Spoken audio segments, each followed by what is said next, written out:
That's not how the Force works. I don't care! Put a ticket in and make her name it gay! G'day guys, and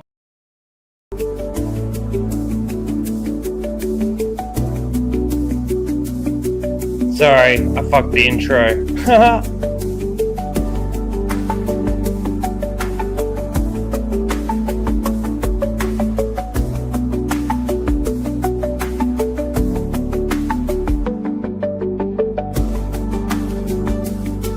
This new music is so gay, by the way.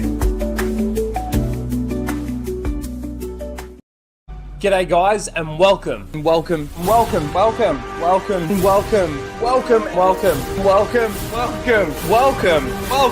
back to Casual Rage.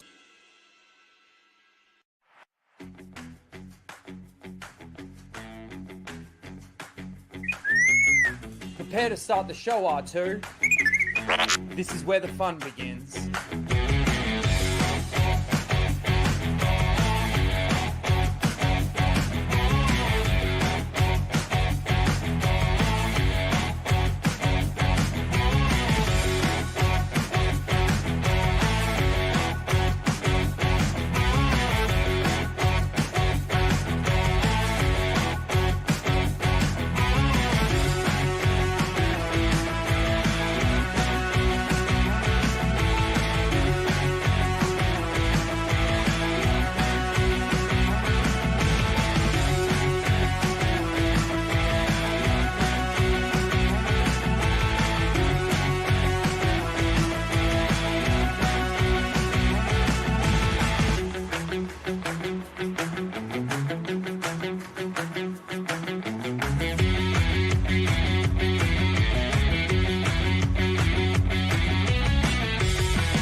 Man, that was really out of sync for me. I don't know what happened. But anyway, welcome to Casual Rage 208, where we casually rage out about the topics of the week. Even though there's not a lot to talk about, we're still going to talk about the stuff that we're going to talk about. That was a little retarded. You never go full retard, I hear, but that's what I do. So we've got a very special guest here as well. As we did last week, one of the Gatekeepers Alliance is here for a good old stream. We're gonna chat some Star Wars. We're gonna talk about it. We're gonna see where we're at with some of the fandom. This guy, he covers a lot of it, so we'll get into it. Before we do though, and before we get him on, let's quickly say hello to some of the people in the chat. I don't want to leave him back there too long. We got Joker Mozza here, joking around in the chat. We've got Star Wars Marvel Purist. We got Jordan Star Wars. How you doing? I hate it when it does this. Like StreamYard, you need to get your shit together. I just realized that I was like full screen. It's like right in your face. You don't understand what it's like being on this end if you don't stream when you see that. And it's like such a change. Mr. Bantham, how you doing? Yeah, I thought it was like, so the reason why it started at this time, and I'm actually thinking of putting it back, is because of daylight savings changing over. We got our hour back, so it closes the gap with us in America. So, but I am thinking, like I said, I might go back because Jack Show started the same time this started, and I do like to start at least that hour before Jack Show because they do steal some of the chat, unfortunately. But yeah, that's we'll see what happens moving forward. Trev, I heard about this and we will talk about it. I'm hoping that Grizzy knows more about this than I actually do because I honestly haven't been paying that much attention, to be fair. We got Lara A. She always comes back and listens to the streams later. We'll be talking about Andor. We got Steezo in the chat. Justin again, Star Wars Marvel Purist. I actually want to get him on for a full stream. He came on like 3 or 4 weeks ago and we only got half an hour, and it was at the end of watching the great debate between him and Star Wars Theory. So we'll see. We got Gary R in the chat. We've got the great OG Star Wars. How you doing? We got Melissa Lords here as well. Papa Palpatine's Pizza Padawan, the great Mike Hill. I could go on, but anyway, thank you everyone. Riff, I see you. Tilliam, I see you as well. Let's get this great legend. He used to call me a celebrity.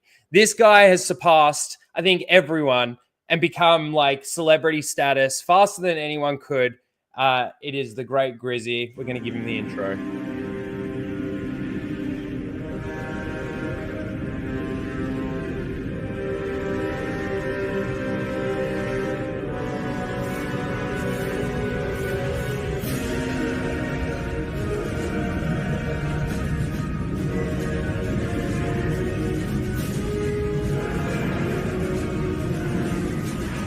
You either want Disney Star Wars to fail, or you don't.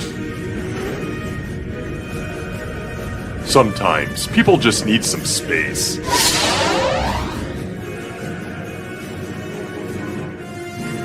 There are Lucas facts, and then there is cringe factor. Explore the adherence to canon, continuity, and lore. We have more fun ripping Disney Star Wars than the shills do enjoying it. And that triggers them.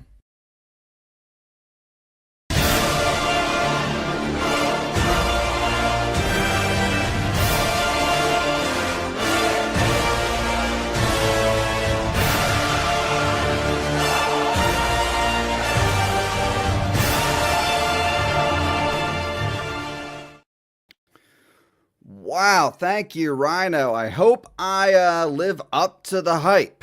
You really built me up. I'm gonna hope I can deliver. What's up, Rhino? What's up, chat? How's everyone doing? Thanks for having me. Of course, what are you on now? 25,000 subscribers, something like that. We hit 29 a while ago. Closing in on the big 3-0. Big 3-0. Yeah, that's the next step. How long you been going for? 2 years? 3 years. 2 years. 3 years now? 2022. It's good at 2.5, just under 3. Yeah. Kenobi was when I started. Yes. Amazing effort. It's been awesome to watch. And obviously, it's not just covering the Star Wars stuff. For me, you did a lot of the Star Wars coverage and everything. But, you've been doing the Marvel stuff. You even did Lord of the Rings reactions. You've been getting all of this stuff together, and it's been awesome because for me, I will say this for me, I can't sit there and watch these people. I don't know how you do it, to be honest with you. I think it takes years off my life, honestly. I literally, they say don't shill and drive. We say don't shill and drive all the time. Don't listen to shills and drive like I do, because my eyes rolled to the back of my head so bad. I almost ran a freaking red light and T-boned somebody. Yeah, you almost want to ram yourself into that tree. Just drive off the edge of a cliff. Yeah, exactly. But if you're doing that while you're driving, like if you're listening to them to try and get segments, like how do you timestamp that? I just hit the clip button real quick. Oh, okay. I just I can multitask when I drive. I've been doing it for a while now. Watch it at ×2 speed. ×2 really helps. Yeah. ×2 I didn't even discover that until like for the longest time. I was like, it's twice as fast. But it's crazy. I've gotten a little better at it now, like skimming at the right points and everything. And it's like it's sad to the point where like I feel like I know these people personally. And I know what parts of the episode or who's gonna freak out about what. So I can just like go to that point now. Yeah, that's true. Actually, if you've, let's say, watched like 2 or 3 of them already, and they're all sort of reacting at the same points because they do, you can almost like, okay, where did they get to that point? Oh, there it is.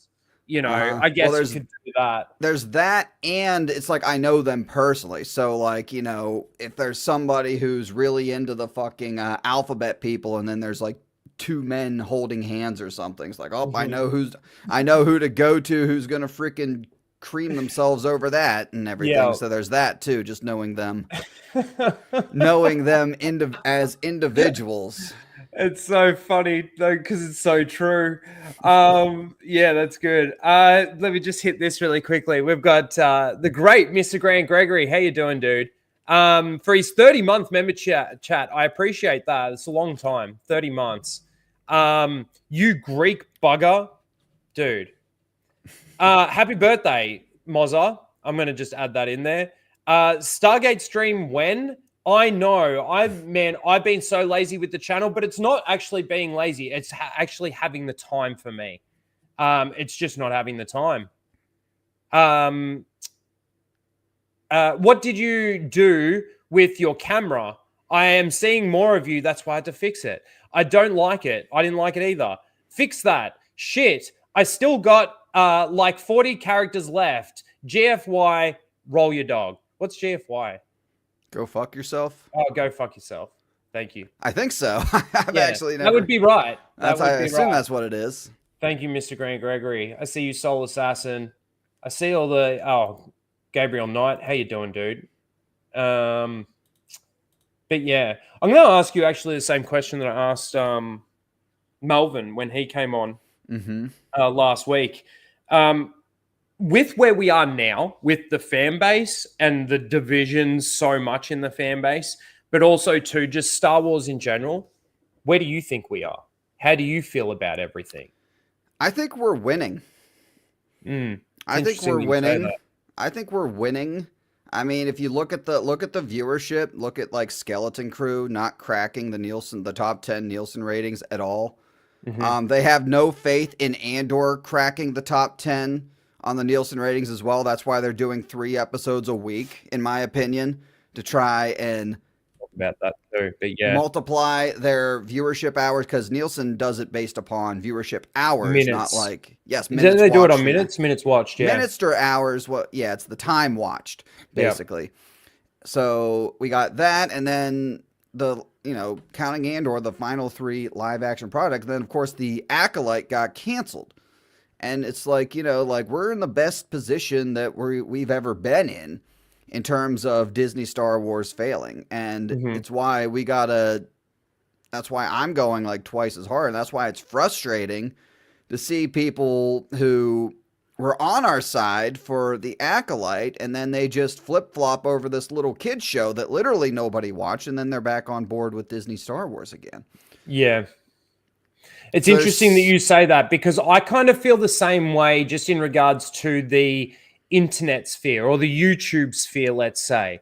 Honestly, and this is a true feeling for me, when the Gatekeepers Alliance, you guys sort of came together, and I know you guys reached out to me. I don't know how many others you may have reached out to, but I was thinking about it when you guys were talking about it, and I'm like, it's interesting, there's been waves that have been made by you guys, right? I'm not even going to bring myself into this. I'm just going to say like yourself, Melvin, Tim, even all of you guys have been making some waves out there and coming together. And then the amount of sort of attention that then sort of came to that, especially from the shills that you've been going after. I mean, that's a no-brainer. They're always going to be there.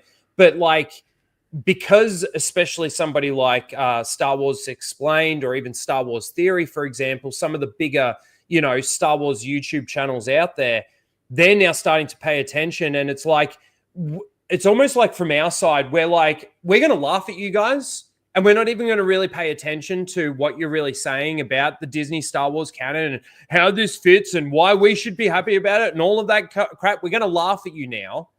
And, we're going to defend our side with the facts that we've got and like, the EU and all of that other stuff. And, your delusions aren't going to deny those facts. We've had that author, I can't remember his name now, I always blank on it, saying that the EU was always canon. Yeah, I saw that. Yeah. There's George Lucas saying that he lost control of it. You know, now obviously he did lose control of it. He sold it and everything, but you know, we've got these statements out there now from, you know, the people that are true Star Wars, and they don't agree with it. I mean, I've thought about this. I would love to sit down with George Lucas, even if it was just for 10 minutes. If I got 10 minutes with George Lucas, I reckon the amount that I could try and get out of him. Now, obviously, he might have non-disclosure agreements and all of this kind of thing, and non-disparage agreements or whatever. I don't know. But still, I would love, it would almost be like, you would almost want to do that interview when he was, I know this sounds really bad, but on his deathbed. Because that's when he wouldn't care about you know, he's got nothing to lose. So you would ask him that question, like, honestly now, how do you feel about what happened with Star Wars? I don't think he likes it. I mean, I don't think he likes it. No at way all. he does. The damage they've done to him, the things that you hear people say about his era, you know, you hear it more and more, just like, oh, there's just too many white people in it and too many white men in front of and behind the camera. That whole thing. I'm hearing that more and more and more now, and then people say, it's okay to call that out now. Doesn't mean that we hate them. Like, well, do you hate the rest of Hollywood? Because everything in Hollywood was like that back then. Mm-hmm. So so are you going to call everything out or just George Lucas Star Wars? Well, the John Boyega thing, that was ridiculous. Mm-hmm. And then they turn to us, and then they say, see, the reason that we liked it was because it was that way back in the day. That's what they're trying to do, and it's fucking ridiculous. The crazy thing on the John Boyega thing, though, for me, is the fact that the fans, like true fans of Star Wars, were like, that's the most interesting part of what we got in The Force Awakens anyway. He was the most interesting character. He was the one that most people were talking about. He was the one that most people were interested in. When it came to the theories of what's going on with the Force and stuff, there was obviously your Snoke theories and your what's going on with Kylo Ren and stuff like that. But the one that people were the most interested in, I swear, had to be Finn. Going into the movie, too, yeah. And for him to say what he said is just, it's so delusional. And those people, even a lot of them, I didn't, but a lot of people who he's attacking there defended him as well, against what Disney did with his character. True. Yep. So it's like the fans that did come out and defend him against what Disney did to his character, he's just basically stabbed in the back and said, no, you're all racist anyway. And it's like, how then were you a Star Wars fan? If Star Wars was such a racist fucking franchise, then how were you ever a Star Wars fan? You said that you were a big Star Wars fan going into The Force Awakens and everything. Anyway, it was ridiculous. Here's a question from Soul Assassin, because I said, I've got a question for you. Also, boobs, man, that's a question. I'm impartial to arse and boobs because I like legs. I like definition in legs. Like, I love it when girls are in heels and they get like sexy legs. Sexy legs does it for me. Gabriel Knight for 5 gifted memberships. I really appreciate that. Good shit, Gabriel Knight. How was Justin showing, like, it's like they popped up in the chat and I can't see who they went to. Anyway, I think you can see them. You can't see them on StreamYard. You can see them on the YouTube side. They'll pop up. Yeah, I know, but he's been bringing them up as a comment on his screen, so he must be using something other than StreamYard then. And they show up. Anyway, we got Alora for her 44-month member chat. Jesus Christ. She just says Gatekeepers Alliance. Hail. Hail to the Gatekeepers. And then we have Mike Hill for $5 says, happy birthday, Daisy Ridley. It's been 2 years since your movie announcement and nowhere close. What's that? Nowhere close to starting it. Sorry, my bad. Yeah. You will never convince me that movie was not originally supposed to be the first movie. The first Disney Star Wars movie post episode. It was supposed to be the first one. 100%. And then they rushed Mando and Grogu. I don't think Mando. I think Mando Grogu was gonna be season 4 of the Mandalorian. That's basically, from what I'm hearing, what it is gonna be. Now, hang on a second. We need to just backtrack a little bit here. The announcement of this came out in it was late. It was October, wasn't it? 2023 Star Wars Celebration. I think it was like around this time. Same. It wasn't. Was it the beginning of the year? 2020. I thought it was in like May or something, wasn't it? April or May? I thought it was later in the year. Isn't it the same time? Isn't this one the same time of the year as that one? I didn't think it was, but I could be wrong. I could be wrong too. I don't know. We could both be wrong, so who knows? But anyway, my point is that in 2023 they announced it. They didn't announce the Mando and Grogu movie until the beginning of 2024 because of what Charmin Obaid-Chinoy was saying, if you remember. It was almost came across as they announced this to deflect from it. And that's what, no, it was later in the year, Star Wars Celebration, because everybody was like, why did they wait like only 2 or 3 months and then announce it? Why didn't they announce it at Star Wars Celebration if they were going to announce it 2 months later, early in the new year? I'm pretty sure. Anyway, and with that announcement though, like, do you think that they had that in the works? I'm thinking, sorry, I know I just asked a question, but let me just say what I'm thinking really quickly. I think what happened was that they hadn't yet greenlit Mandalorian and Grogu. They made the announcement of the Rey movie. Yes, it was supposed to be first. Then Charmin Obaid-Chinoy opens her mouth early 2024. They greenlight the Mando Grogu movie out of pure desperation to shut everybody up about Charmin Obaid-Chinoy, and they announce it, right, as the distraction. And then that because they haven't been able to do what they wanted to do with the Rey movie, I mean, how many writers have they gone through? How many, like, apparently Daisy Ridley for the last 12 months has been getting a script every month. Not that she's been getting them. She's been supposed, I'm exaggerating, but you know what I'm saying. Yeah. All we constantly hear is that, I'm about to see a script. I'm about to see a script. Another 6 months goes by. I'm about to see a script. But yeah, the Mandalorian and Grogu movie then overtook that, and they were able to basically write that, produce that, and get that done. And they still haven't been able to do anything with the Rey movie. That's crazy to me. Yep. It's fucking crazy. Like, I think they live in such a fucking echo chamber. They exist in their safe space that they thought 100%. Everyone was gonna be hyped to see Rey again, and then obviously like that. But that's got to be tone deaf, dude. That's got to be tone deaf or completely. It's not even naive. It's actually voluntarily being naive. Mm-hmm.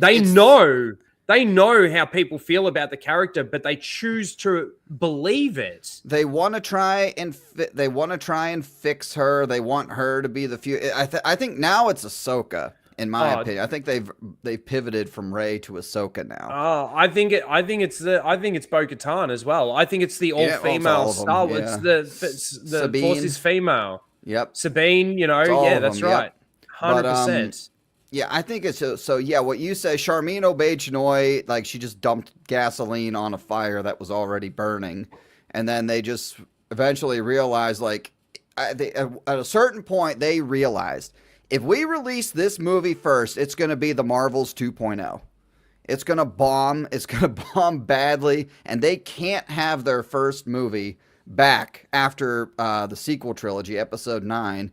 Be a bomb. Now, I'm hoping that the Mandalorian and Grogu movie bombs. Like, that would be another major win for our side. And we in the Gatekeepers Alliance are going to be making that our mission statement in the build up to that movie. It needs to bomb. Don't go see it. Don't give Disney your money. But I don't know how that's going to go down, though, with like normies.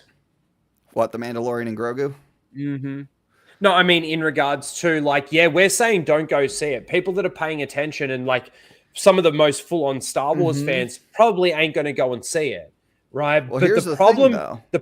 Go ahead. Go on. Then I'll say, because it's just a response to what you were saying. I was just going to say the problem is that people like Star Wars got built up so much by the announcement of the sequel trilogy and Disney taking it over that all these normies, massive amounts of normies, jumped on the bandwagon. Massive amount. Oh yeah, right. There was 100%. such a hype, and it was such a cultural moment, an event. Like that's, but still, when Star Wars was still an event thing, right? And I just think that there's a lot of the normies out there, because they're not paying attention, that still think that Star Wars is this big juggernaut, amazing storytelling, great, shit. And then when they see it, and because they're not so into the whole sci-fi, they're not deep into the lore, they don't care about really the canon, they just care about maybe seeing a good story. And what counts as a good story to these people these days? Is it literally just the woke DEI crap?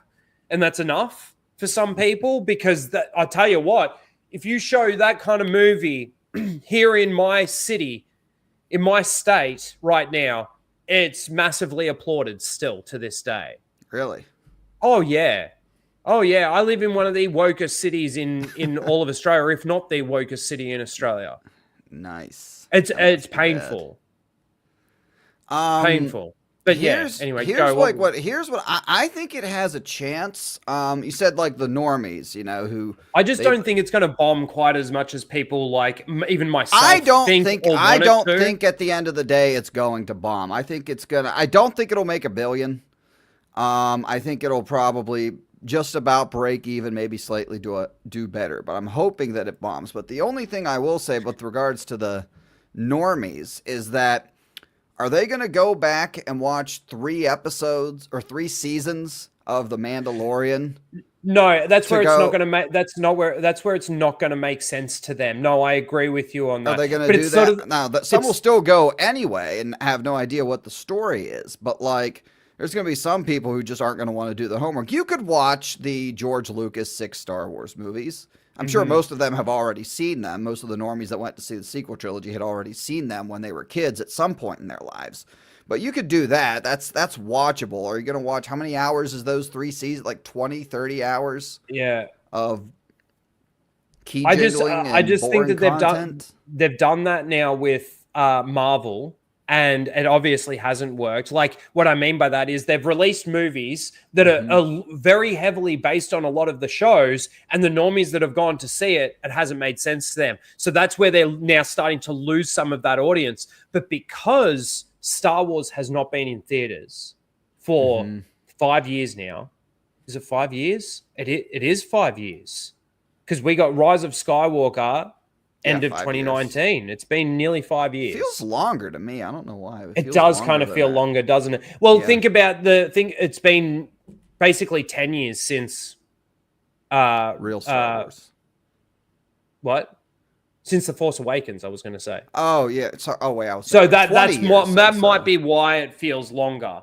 But since the Rise of Skywalker, it's been 5 years, and I'm telling you now, those people that did just jump on the bandwagon and go and see the 3 sequel movies in the theaters, and that's all they've really watched, when they go and watch the Mandalorian and Grogu movie and see Luke Skywalker and the Mandalorian and Grogu and Ahsoka, and it's like it's going to be the Avengers of fucking Star Wars.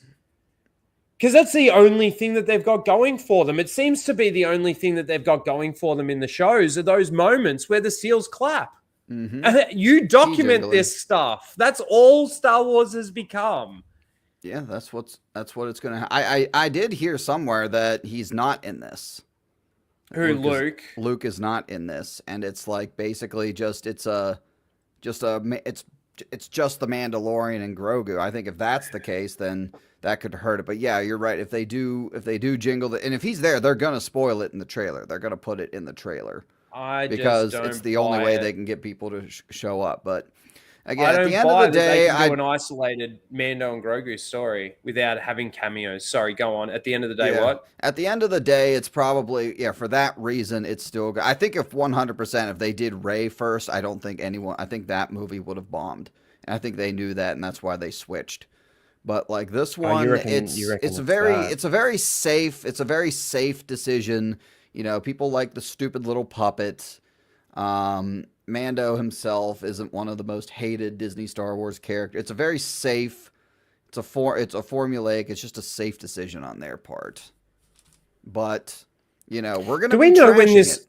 Do we know when the Mandalorian and Grogu movie is supposed to take place in the timeline yet? Do you know?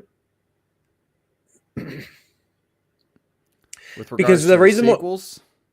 Well, the reason why I ask is because Bo-Katan has essentially become the Mandalorian.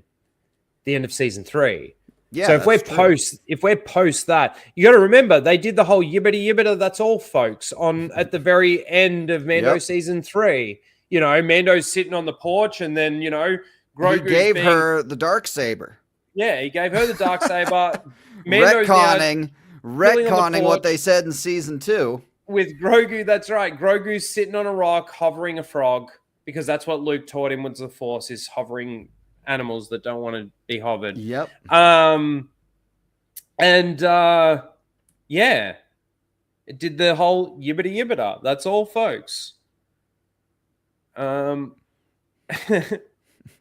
is a gap. And he's How a you doing, Rey Melvin? lover. So let's go into some of the stuff that I actually had here. The first thing that I just wanted to bring up, and it only just came across like this morning when I woke up, and I don't even understand why this is even really still a thing, to be honest with you. But apparently the cover art, the art of the Acolyte, has been revealed. They're releasing it. It's available on October 7th, 2025. And this is what you get. I just, the show's been cancelled. It was received very, very poorly. Yeah, you've got your shippers out there, and your Disney shills and your Disney seals out there were the only ones that liked it. And it's a very, very minute amount of people. They are certainly in the minority when it comes to the people that liked this show. But let's just quickly zoom in on a little bit of this here. I know we're doing a bit of a poster review. So you got Smilo at the top. What the fuck's going on there?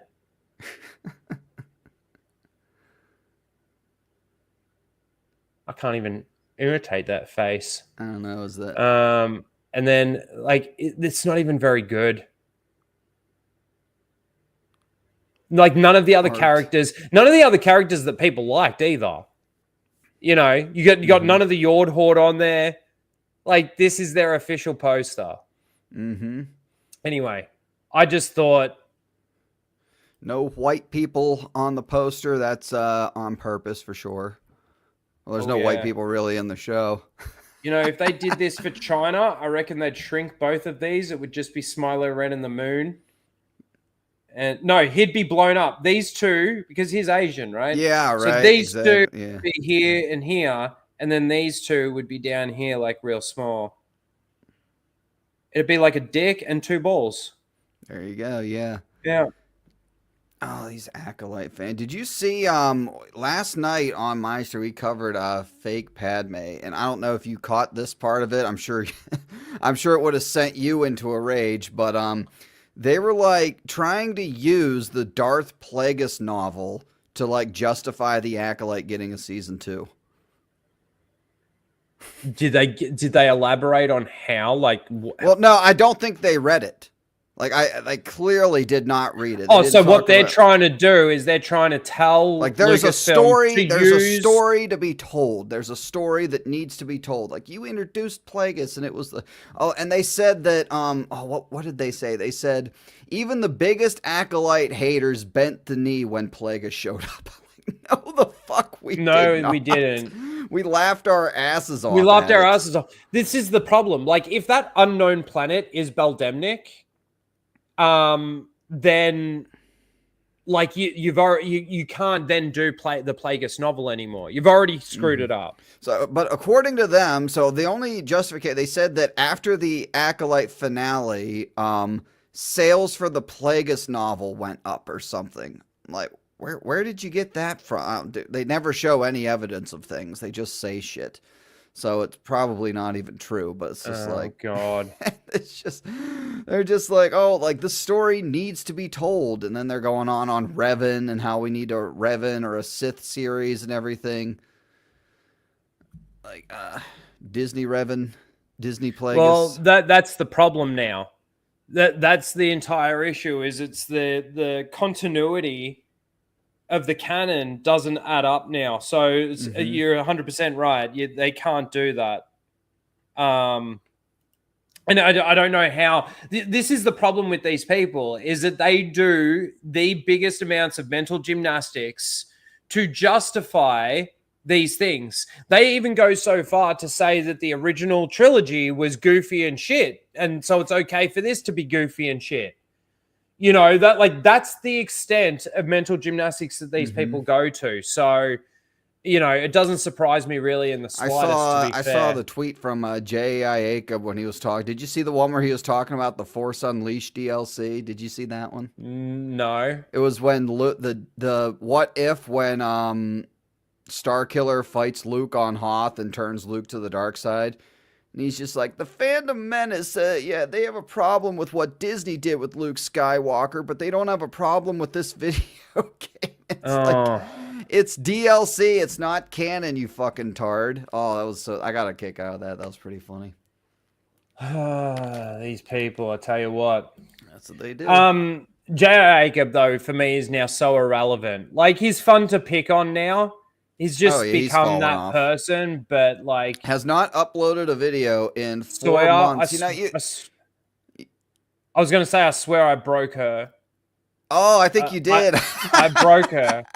Bet that was all. That was like one of my favorite Shill watch-alongs. She's going through, and she deleted those TikToks. I know. She deleted them. I've still got them. Oh, you still got them? Yeah, she deleted them because she was getting clowned so much by everyone. It's so funny when they get triggered and then people just like, yeah, we're not buying it. You're a fake victim. We're not buying it. Yeah. So like the good thing is that like some of us have been able to break some of these people.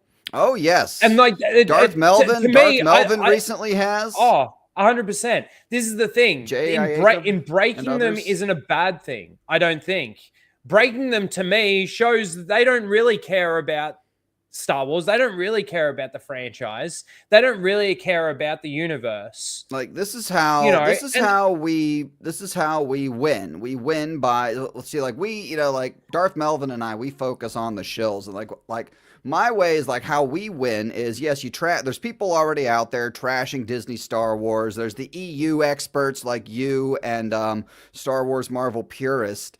And so what we do, like my idea is that, like, if you delegitimize the shills, you delegitimize, you show what clowns they are, because that's who Disney is making Star Wars for. That's who Disney is making Star Wars for. Everything that they're making for them. So if we demotivate them from shilling as hard as they shill, or get some of their own view, and I get ex-viewers of these people, I get them in the comment section all the time, and they're just like, bro, I used to be, like, I'm embarrassed to say this, I used to be a fan. If they truly believed what they believed, they would be able to defend their stance, their side of the aisle. Why is it so good? And the issue becomes, like, we've been doing this for years, and that's the thing, though, is like OG Star Wars pointing out to people on Twitter why this doesn't make sense. Here's the canon. Here's the reference. Here's the reason why that thing that they did in Disney Star Wars is stupid. And then they go, oh, you're just a sexist because you don't want to see a woman in it. Yeah. Like Molly Damon, the Acolyte. Okay. You hate it. Make it make sense. All these people saying they hate it because the writing's bad. No, you hate a lesbian. Just the infamous Molly Damon quote. That just epitomizes everything they say. But like it just just to finish the point, like either get them to stop shilling, join us, which probably isn't going to happen, but some of their viewers will. As I said, I get ex-viewers of theirs all the time, like, bro, I can't believe I used to be a fan of this person. And or just get them to stop covering Star Wars, rip on them so hard, embarrass them so hard that they laugh at them to the point that they just don't want to do it anymore. And it is happening. Well, it's being able to reach the masses. Now, the problem is like, okay, for example, for me, I was able to, in watching Star Wars Theory with what's his name, Ryan and Mauler. Yes. Right. I enjoyed that show. I did enjoy it, but I enjoyed it more because they were hammering into him that Filoni's not their man. All of they were really just being genuine in the way that they thought and the way that they've thought for years. He turned for a little bit, but now he's starting to go back. But this is the thing for me. Like when he talked about how he does his rating system, right? I did a video on it. I saw that because it blew my mind at the mental gymnastics that you got to go through to come to a point where that is how you rate your Star. That's how you rating Star Wars. Right? To the point where I couldn't have been the only one that saw that he had 2,000, 3,000 people watching. I don't know how many thousand people, in fact, he had watching. All I know is that it was in the thousands. It was a lot of people. People still sit there and go, oh, he's awesome. Oh, he gave it a 9 out of 10. Oh, he gave it a 7 out of 10. All of this kind of stuff. It's like, even if I exposed him, which he's actually exposed himself, right, in front of everybody, but nobody's clued on to that doesn't make any fucking sense other than me. Like, I'm just like, I don't understand that. I don't understand how people can still sit there and say, oh, he knows what he's talking about. Oh, all of this kind of stuff. Fucking Justin releases a video showing that basically he's plagiarizing Wikipedia. And the thing is with that is when he tried to justify it, he said, oh, yeah, I used a reference from it. And then I talked a little bit about it and gave everything. When you watch Justin's video about it, it's paragraph, paragraph, paragraph, paragraph. What? 2 sentences of his own dialogue to get him into the next paragraph, the next paragraph, the next paragraph. Like, that's what the video was. It wasn't paragraph, oh, that's interesting information. Here's my thoughts. It wasn't that. No. And that's how he tried to justify it. How can people not see that? That's my issue with it. Like, are you guys that stupid and you guys that blind? And I'm not talking about necessarily, or you guys in the chat. I'm just talking in general, the people that are sitting there supporting these people. Are you really that lost? No thought process of your own, nothing there. Like you just, yep. Oh yeah, that's awesome. That's some bad news about Theory. I'll ignore that. You know, that's almost cult mentality in your own head, to be honest with you. His rating system, like the way he rates them, it's just like, I don't know if when you were in school, the curved grading scale, when everyone in the class was a fucking retard. So like, okay, so the smartest kid in the class got a 60%, got a D, a 60%. So that's an A now. And we're going to curve it. That's a 100%. We're just going to, that made everybody did better and everything. So that's Disney Star Wars 100%. Compared to Star Wars. Yeah. The best thing according to them that they've done, probably Andor or Rogue One. That's an A now. Yeah. That's an A now. That's a 9 out of 10. A 10 out of 10. Yeah. You say, well, how's Empire Strikes Back a 10 out of 10 or a 9.5, 9 out of 10? That's how he does his rating system. That's the real grading scale. That's exactly what it is. And it's the Disney Star Wars curve, and then they're like, oh, this show's for little kids curve, so the writing doesn't have to be good because it's for little kids. For little kids. I hate that. I'm so over that as well. Star Wars is for kids. Why do you care so much? It's about space wizards. Man, when we started getting that after The Last Jedi, it was just like, come on. You can't be that fucking stupid, really. You can't be. Anyway, I do want to move into Andor a little bit because it is coming up. It is literally around the corner. It's what, like 10 days away or something like that. Basically 2 weeks away, and they are pushing a fair bit of promotion on it. But I want to show this really quickly, and then we'll talk about episodes and episode length. So that basically this got released. New look at Andor season 2 features a throwback to Princess Leia. Of course. Put her in the show. What's that? Put her in the show. Why the fuck not? Information vital to the survival of the rebellion into the SAR-2 unit.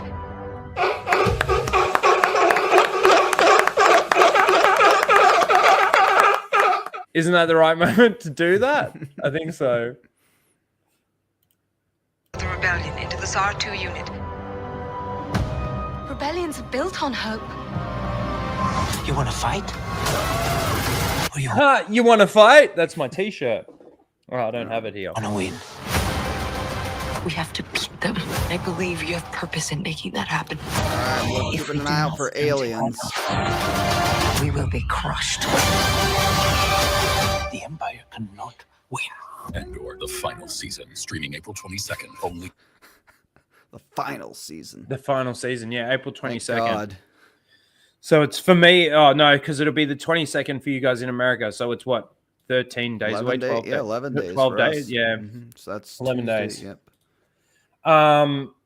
So they have to play off the parts of Star Wars, of course, that they like. And this is the thing too, is like they are concentrating on this time period. They have been now for ages. They have tried to skew out a little bit with The Mandalorian. Obviously, that takes place after the sequel trilogy and everything, but they can't get out of this time period. It's been proven with Obi-Wan Kenobi, Book of Boba Fett, even Ahsoka. Even Ahsoka, and Andor as well. But of course, they need to put the nostalgia in there. Help me, Obi-Wan Kenobi. They got to make sure that you get some sort of feeling out of it. And it's funny that they put it right at the plant beginning. some sort of seed that, like, oh, this season of this show is gonna matter for this scene in particular, episode 4. This is gonna have episode 4 implications that you're not gonna want to miss. AKA, they're probably gonna break canon even more. Well, this is going to be the interesting thing for me with Andor. After the way that Andor season 1 was technically received, and I will say mostly by our side. Like, when I say that, what I'm saying is like, okay, Andor was watched by fuck all people. It really was. And that basically tells me that the majority of the people that watched it are the Disney Star Wars fans, the shills, the seals, right? Then you've got the YouTubers that are just watching everything, covering everything, like your drinkers and your maulers and those guys. And, you know, they've been positively talking about it, but they're the only ones on, let's say, again, our side that actually paid any attention to it. Now, the thing is now with that word of mouth, I don't even think that the people, especially after the Acolyte, are actually going to even come back and give it a chance. The ones that did at the beginning thought it was boring after 2 episodes, and they were out. Right? Yes. So yeah. they have had a taste of Andor, and they don't really care. The interesting thing is going to be exactly what Grizzy just said, though. They're going to do something to the lore here that's just going to destroy the lead up to the rebellion, to destroy the lead up to the destruction of the Death Star. Now, is this the first Death Star or the second Death Star that we're leading up to? First.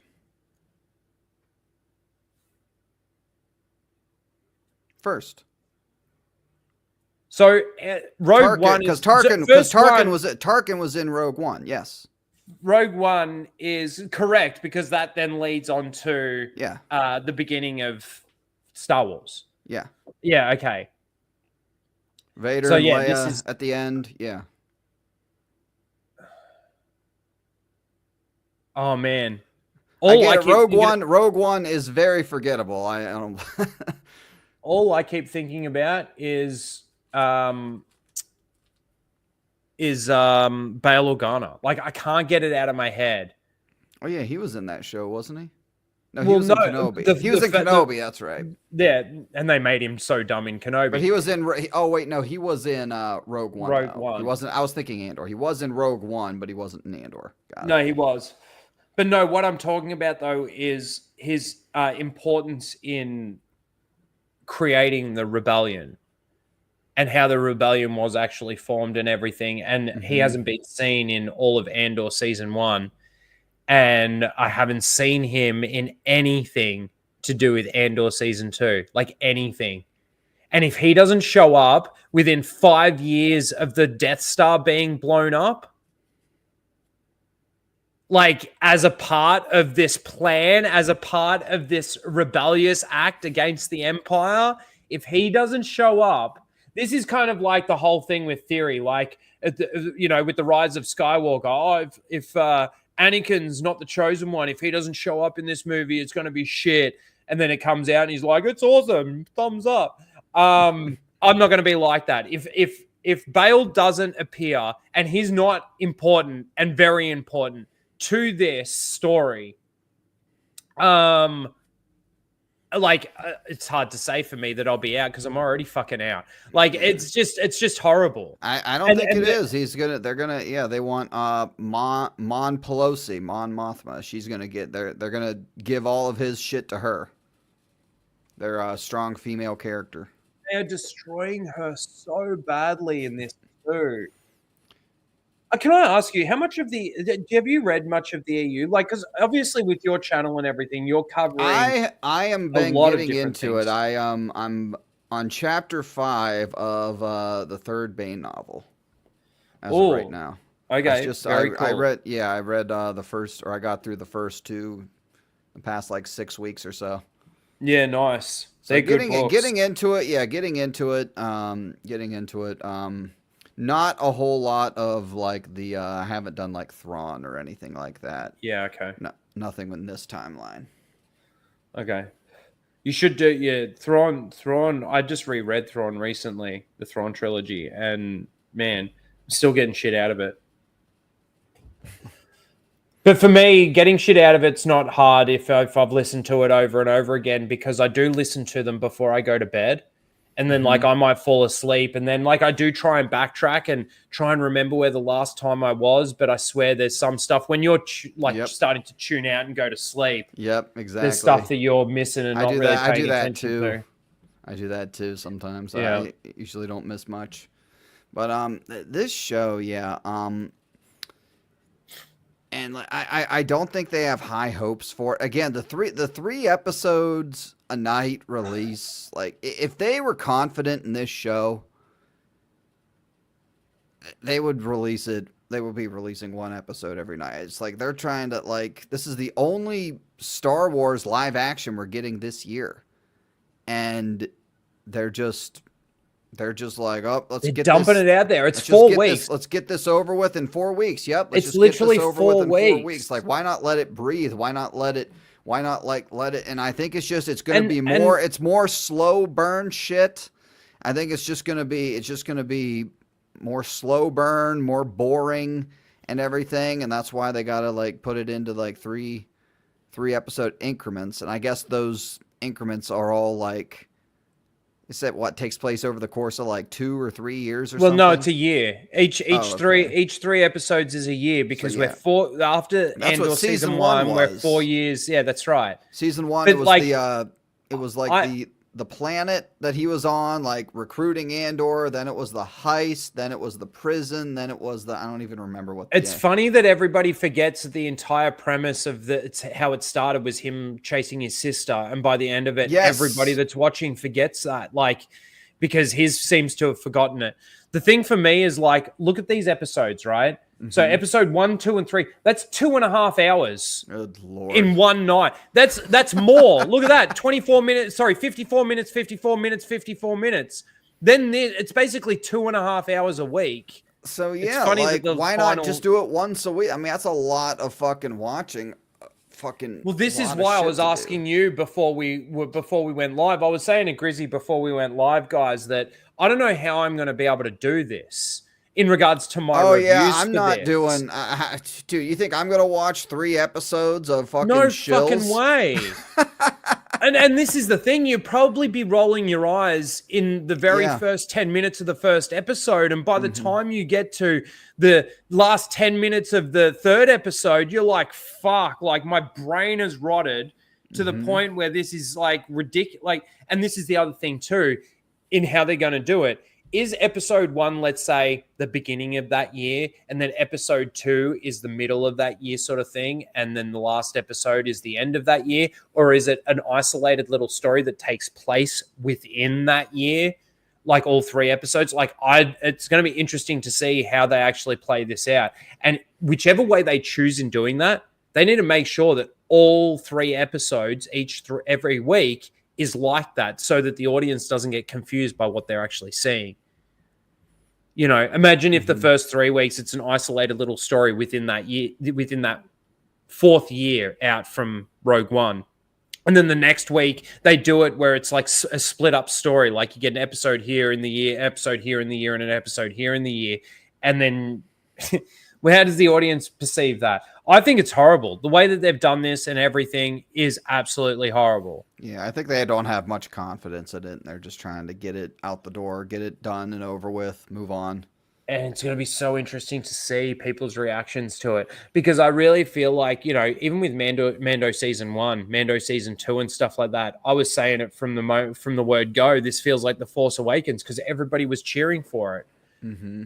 And I'm like, this feels like The Force Awakens. And it kind of like for Andor in a way, it kind of feels like a bit of The Force Awakens, you know, the blinders are on.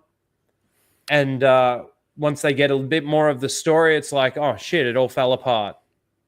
Yeah, I think the viewership is going to be lower than season 1, though. I don't think people are going to really be tuning in for this. I mean, I'm not hearing... one of the gauges... I pay attention is whenever I cover the Shills, like what their views are. Sorry. The views that the Shills are getting on there. I said this for Skeleton Crew. Mm-hmm. Episode 1. I said it's going to be the least watched Disney Star Wars show on Disney Plus. And I formed that opinion because I was looking at the views that the Shills were getting in their fucking fake reaction videos.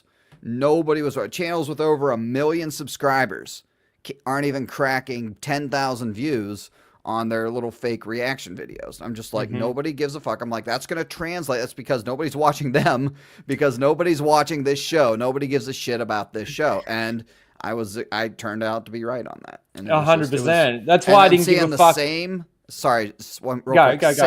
thing with Andor. Nobody gives a fuck about Andor either. That's why when it came to Skeleton Crew, I really didn't give a fuck about my thumbnails. If you see them, I literally went to Grok. And I go, make me a Star Wars Skeleton Crew thumbnail. And what it came up with was just a skeleton in a Star Wars uniform. I saw That's what it came up with. And I'm like, that'll do. So I just picked one each week. The show's dead anyway, so it makes sense. Poetic. But so Andor's going to be really interesting because, again, we're 10 days away. How much hype are you hearing about it? Like, really? That I haven't... Zero. Star Wars Celebration's coming up. Even the people that cover the Disney shills aren't really hearing much about Andor. How crazy is that? Mm-hmm. Everybody's talking about Star Wars Celebration, I think, but even that's been like really light on. I haven't seen anything trend about it. I haven't really seen too many people talking about it. Just the usual suspects, the shills, and the people covering the shills. That's it. Man, I would love for Star Wars Celebration in Japan to just be like empty rooms. I know it's not, but like it would just be so good for to see, like empty rooms. Oh yeah, Kyle Katarn when he's doing his he's got a panel. Yeah, at I know. Celebration. Oh god, I'm gonna try and make some of, if not like at least one of the live streams that you guys do. I don't exactly know what you guys are doing, but I want to be there for one of them at least. Yeah, the junior sex, but yeah, Star Triggered. Yeah, we got to get you on as a guest for one of those. Yeah, that should be and we're gonna be episode 4 of Star Triggered is the night of the first day of Celebration, the Friday of Celebration on the first, and that's when the major shit's dropping. So, gonna be a big show. Might be our biggest show over there. Yeah. But, I'm gonna laugh my ass off when nobody shows up to that. When the junior sex planes, the guy with the OnlyFans wife, they have their LGBTQ bisexuality and Star Wars panel. And like people in the audience were clapping, and it was like you could tell it was like 3 people. It was absolutely hilarious. It's going to be so horrible. And the worst part about what they're doing at Celebration is that they're every day, it's 3 days, right? You got Friday, Saturday, Sunday. Each day they're announcing or releasing or doing the best panels at the beginning of the day. Mm-hmm. And then everything else after that's like the shit. Whereas it should be the other way around. They should be like doing the shit, and then, the big finale. And it's I don't know. You know why? Because like people are gonna, it's Disney Star Wars. I think they know people are gonna get bored and people are gonna tune out no matter what is at the end of it. So you might as well start with your best step forward. That way everybody sees the big shit that you want them to see, because people are going to be like, I understand what you're saying. If they were to do all the shit before the big announcement thing, people by the middle of the day or halfway through everything would get bored and some might leave or whatever. This is the thing. This is then how you do it. You do some of the shit, right? Get a few people bored, and then you hype people back up again, right? And you announce in the middle of the day your big announcement, and then you give them some of the rest of the shit. Yep. But the only problem that's how they should be doing it. The problem is that they have absolutely nothing to hype people with. What are they announcing? Mandalorian and Grogu. What are you talking about? You're announcing Mandalorian and Grogu. That's day one. The very first thing that they're doing is Mandalorian and Grogu. Now, they might be coming up with some of the actors and do a bit of a panel sort of thing or whatever. But like, that's your hype thing. That's your big thing. You're going to play a trailer? We've seen trailers. They've been talking about behind the scenes stuff. There's been a lot of shit that we've already seen. This isn't like an announcement. This isn't something new. And it just makes me wonder, like, all these stuff that they've said that's coming and everything.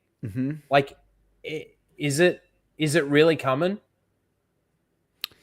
I don't know. Like, think about what they announced last Star Wars Celebration. We had James Mangold movie.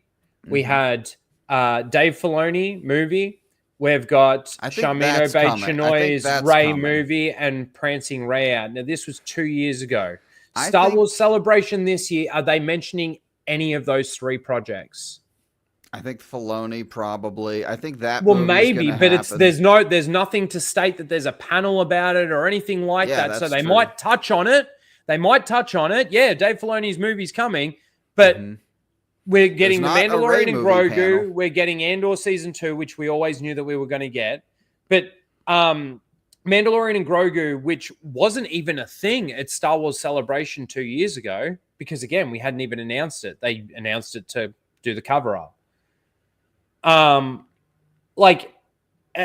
Every time we keep getting more and more Star Wars stuff like talked about or announced or whatever. This is why I'm just like, now I'll believe it when I see it.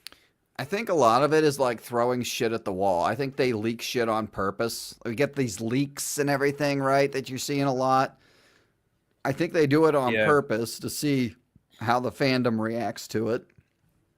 But it's so stupid. It's so stupid that they even need to do that, because they already know how the fandom's reacting to this stuff. Yeah. It's so, like, that's the only thing for me that makes me think, are they really that stupid? Because if you got to go and leak something to see how the fans are going to react to it, you already know how the fans are reacting to it.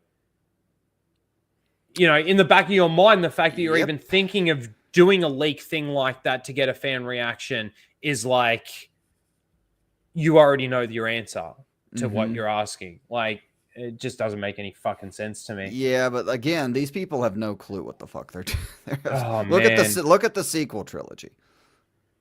Look at the fucking shows. Look at everything. Yeah, they have no clue what they're doing. It's throwing shit to the wall and seeing what works. And I think they're starting to figure out the only thing that works is I don't have my keys here, but the key jingling. The jingling, yeah. That's the only thing that works. And like, you're going to see, if you want to see key jingling, Dave Filoni's going to give you the fucking key jingling in Ahsoka season 2. Fucking everybody is in that goddamn show. He's already one of the rudest motherfuckers in Lucasfilm. I just thought I'd bring this up. I don't know if I got sent this. I can't remember. Might have been Mike Hill. A few years ago, we asked Katie Sackhoff if she would do a Bo-Katan solo series. Here's what she said. Yeah, I think it would largely also depend on what the focus was, right? And like what the story was. But I think that there is more than enough backstory and current story of the Mandalorians as a people and Bo to do a show. Yeah. So the reason why I'm sort of bringing this up is obviously with the end of Mando season 2 and going into the Mandalorian and Grogu stuff, like I don't think Katie Sackhoff or or she knew that the character was going to end up where it ended up at Mando season 3. Because even though Jon Favreau said that he did Mando season 3, he wrote 3 and 4 at the same time. I don't think the lead up from even when he first announced that he wanted to do this series, because if you remember, he promoted it as non-Force users, underworld, bounty hunting. Yep. And realistically, everything that he said that this show was, it hasn't been from the very first episode. I mean, I think the first episode, maybe it was, and then as soon as fucking the retarded puppet showed up at the end of it, then that was the end. Well, you can't really say that it was, because he said that there was never going to be any Force users. Now, yes, we don't see Grogu use the Force, but there's a Force user in the show. I mean, we knew what he was when we saw him. Yeah, we knew he was going to be a Force user. Yeah, it's and then they've got to tell the story of how he got out of the, he's 50 years old. He was obviously around at that time, and then you've got that interview with Jon Favreau where he talks about how long he spent with Luke. Apparently he spent 2 years with Luke. Oh no, it's within 0 to 2 years. Oh, that makes sense. You know what you're talking about, don't you? You know the lore and everything around the universe, or the part of the universe that you constructed. These people don't know anything. And for me, Katie Sackhoff is just an actress, playing a role. And, I think that she did a decent job voice acting the character for the animated stuff, and I think she's a good actress. But I don't think she had any idea here that her character was going to become what her character is. I don't think she was going to be that at the end of season 2. I think it was a season 3 thing. We saw, again, 100%. We saw, Din or Mando got the Darksaber at the end of it. I think that was originally the plan. And then they're like, oh, nope, we're gonna give it to her now. We're going to give it to the broad. Well, see, this is the other thing, too, with the Darksaber, just thinking about it. It might have been even Filoni's influence on Favreau's original idea and script that made it like another offshoot to the Rebels series sort of thing, and the Clone Wars sort of thing. Mm-hmm. Yeah, and that's where, again, Bo was his character, right? Yeah. Yeah, it was his character. He gives everything to his characters in these shows. Man. All the big name, all the legacy characters, the Anakins, the Obi-Wan Kenobi, if the rumors are to be believed.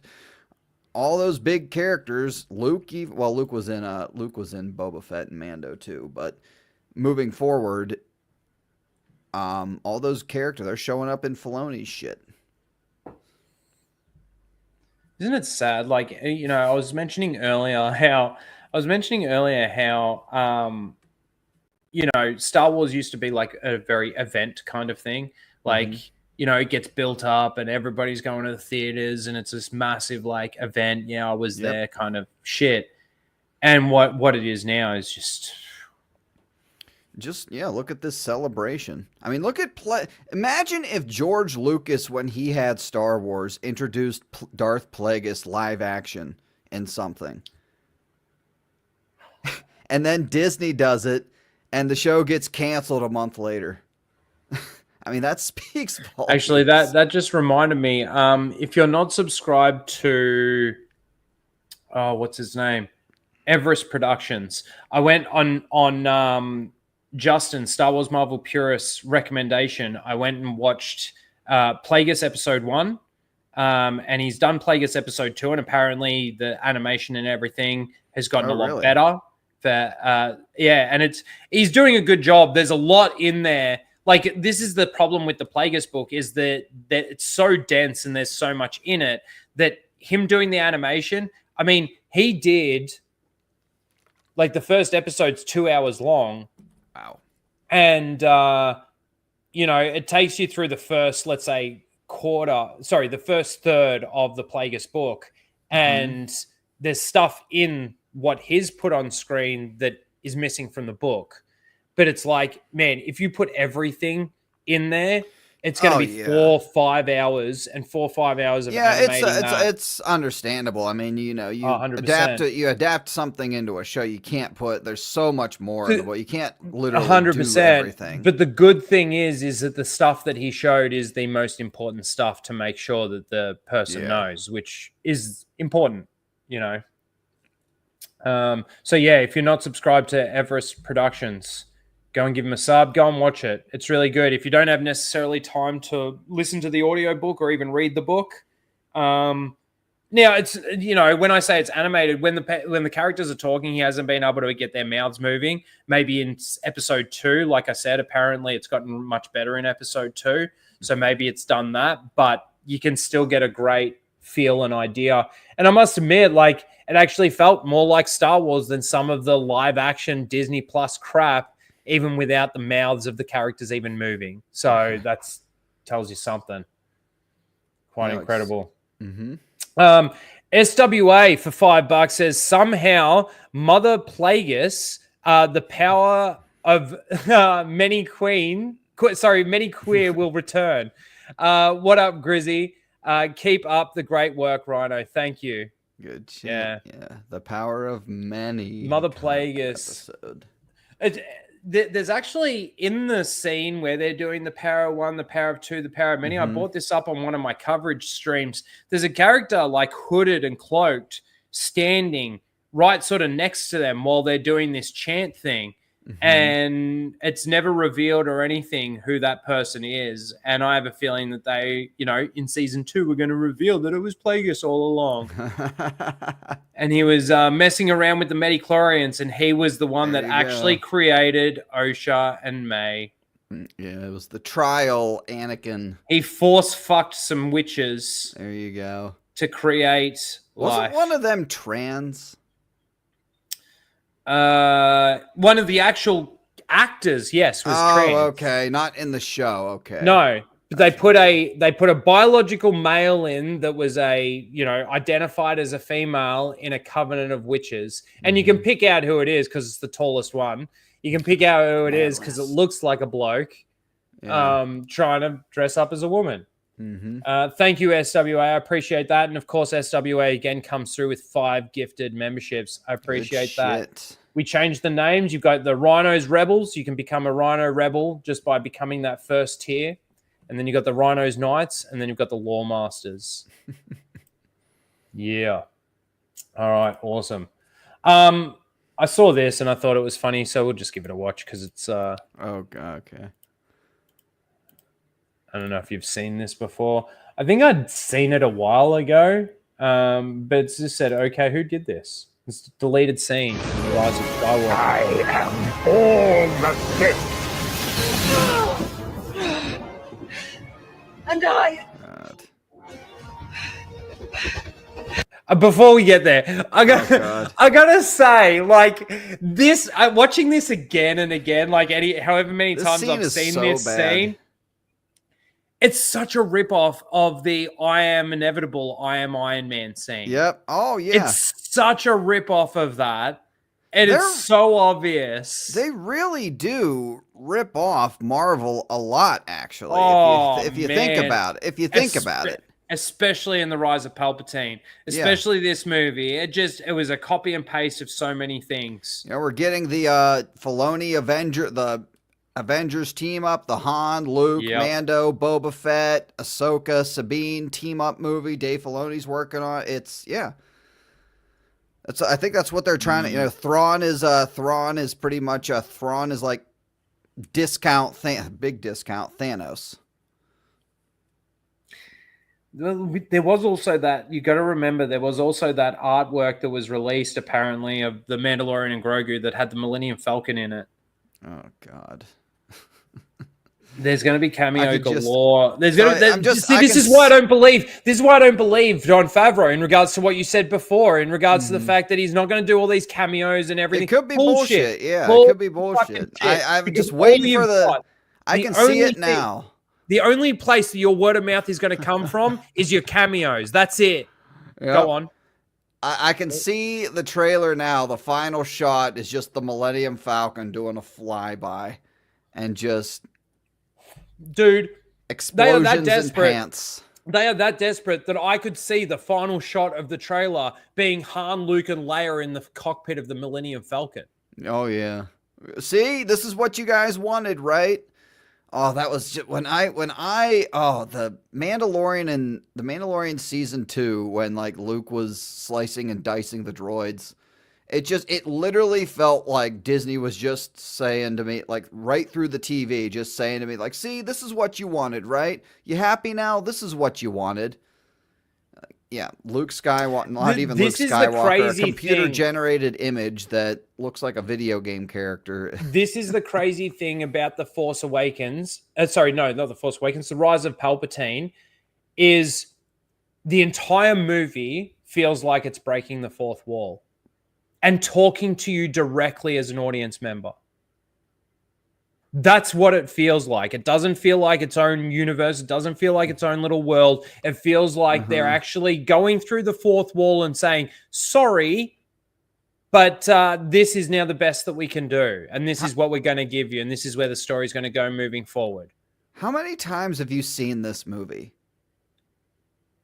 The Rise of Palpatine? Yes. Twice. And the only reason why I watched it the second time was because we watched the entire sequel trilogy live on stream there was me, Greg, Tuscan Bob, and the Geek Blend back when we were doing the Raging Geek Jedi show. Wow. That sounds and it's going back a while. But yeah, like that was painful. I have so painful. We watched all three.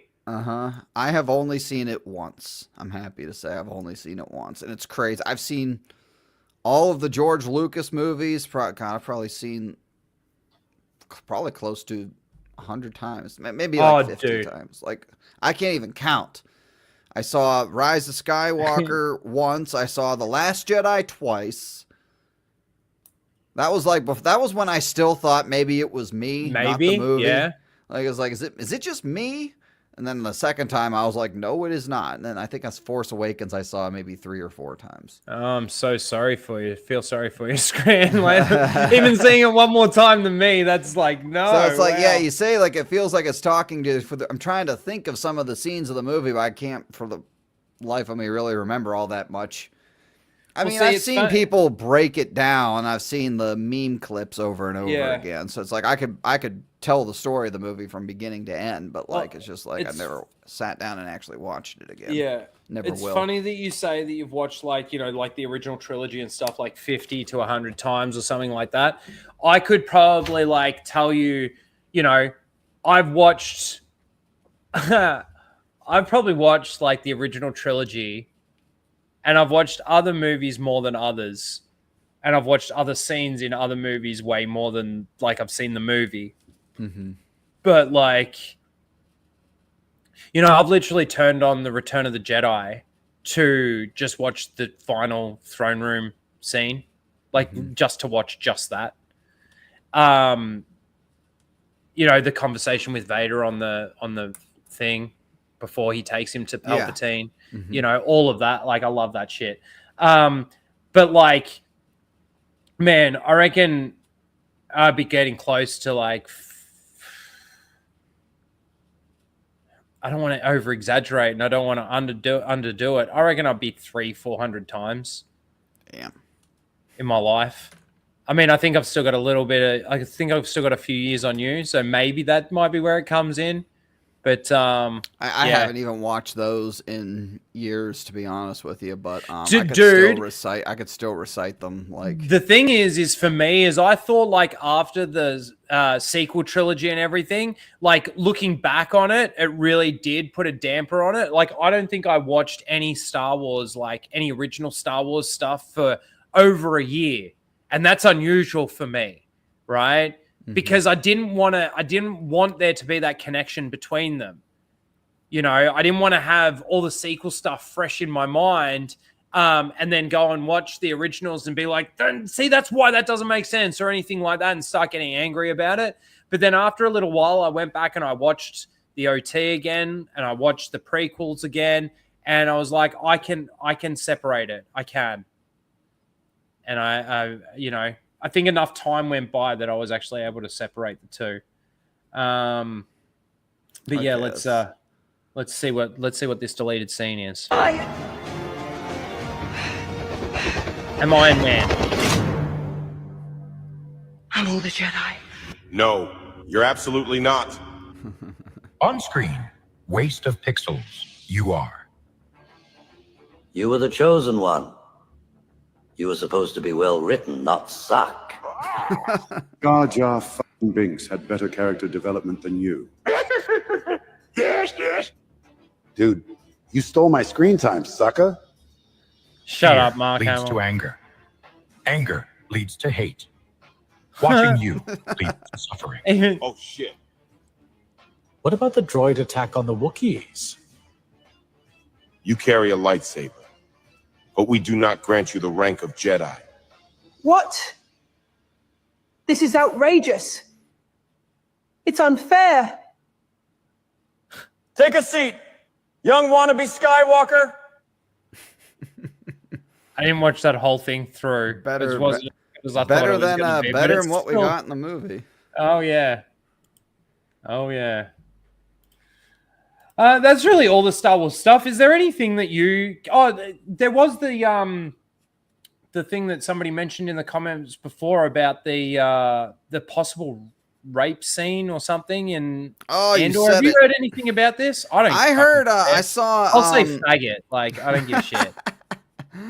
All right, cool. So I can say it. Cool, great. I don't. We can't say I'll too many times. I'll say it yes, on. you I'll can say it. You all right, can I won't drop say it. every now and then. I'll wait like 5 minutes or something. Yeah, that's right. So I saw like Josh's video where he was just like whining about it, and like that's what you have a problem with in Disney Star Wars. Like all these people who, you know, love Disney Star Wars or support Disney Star Wars, and then it's just like that's the scene that they have a problem with. I don't. Now, if it's like an actual scene, I doubt it will be, but like if it's like an actual, I think it's going to be like They're not gonna put implied. that in stuff. It's going to be implied. So who that does happened. it to who though? Who's doing it to who? Bix, Do you know? the Bix chick, some Imperial officer to Bix. That's her name, right? Bix. Yeah. The chick that was I reckon in like she's because they actually had kinda the hot. I reckon yeah she's they kinda had hot. like kind of a sex scene with her in the first season. Who's that with? Oh, the husband that dies, or the partner that dies. Yeah. It was at the beginning. Yes, they kind of it wasn't really anything, but it was like implied. So it's probably just going to be because she was being tortured in that, wasn't she? So. Well, dude, fucking Andor's sister was working in a brothel. Yeah. Like Star Wars is going degenerate. Like it's going to degenerate levels of storytelling now. Mhm. Like, you know, if I don't think even an implied rape scene in a Star Wars show is necessary. Like, even for no matter what story you're telling, I don't think... I mean, people will start making the argument, oh, there was incest in Star Wars. Why don't you care about that? Like, you know, they'll start throwing the, you know, why's, and they'll start crying about why people have an issue with it or whatever the case may be. I mean, this show has already got its own problems, I feel. The Star, as Soul Assassin said it, the Star Wars is for kids crowd. Is like they're the ones who are like really. That's a great point. Yeah, they're the ones that are like really like I don't know, like I'm for like a more adult not by Disney, but like I'd be more like a darker story, like the Bane was the Bane trilogy. That's pretty dark. I don't know whether or not Ice Mexican here is asking asking us how do they suck. If you or no, just like how the new Star Wars shows / movies suck. Oh right, yeah. It's just the question mark at the end throws me off, and because I'm so fucking retarded and dyslexic, I like when I read, like even when I read something that somebody's written that's got a spelling mistake in it, that fucking sends OG my Star Wars, brain. Jabba sexually licked Leia. So I guess that could have been considered sexual. That could have been. I mean, that was in Star Wars. That was kind of, and that wasn't consensual. Obviously, she was a fucking slave. Hence, slave. Who knows what happened off camera? Maybe she's like, that tongue looks enticing. I don't know. Like there's a lot worse things to be fucking upset about with regard Disney Star Wars. Oh, 100%. To me, it's the same argument. I don't really give a shit. To me, it's the exact same argument as bricks. What I would have a bigger issue with would be if they try to make it like a girl boss, girl power thing, or like men are pigs. Oh, they're gonna do that for sure, though. Like, that's like the route that they're gonna try and go with it. Then that's like, oh, Jesus Christ. But like, if it's just like, yeah, that's probably going down. I don't really look at how some of the scenes in the Acolyte were actually described through the commentary.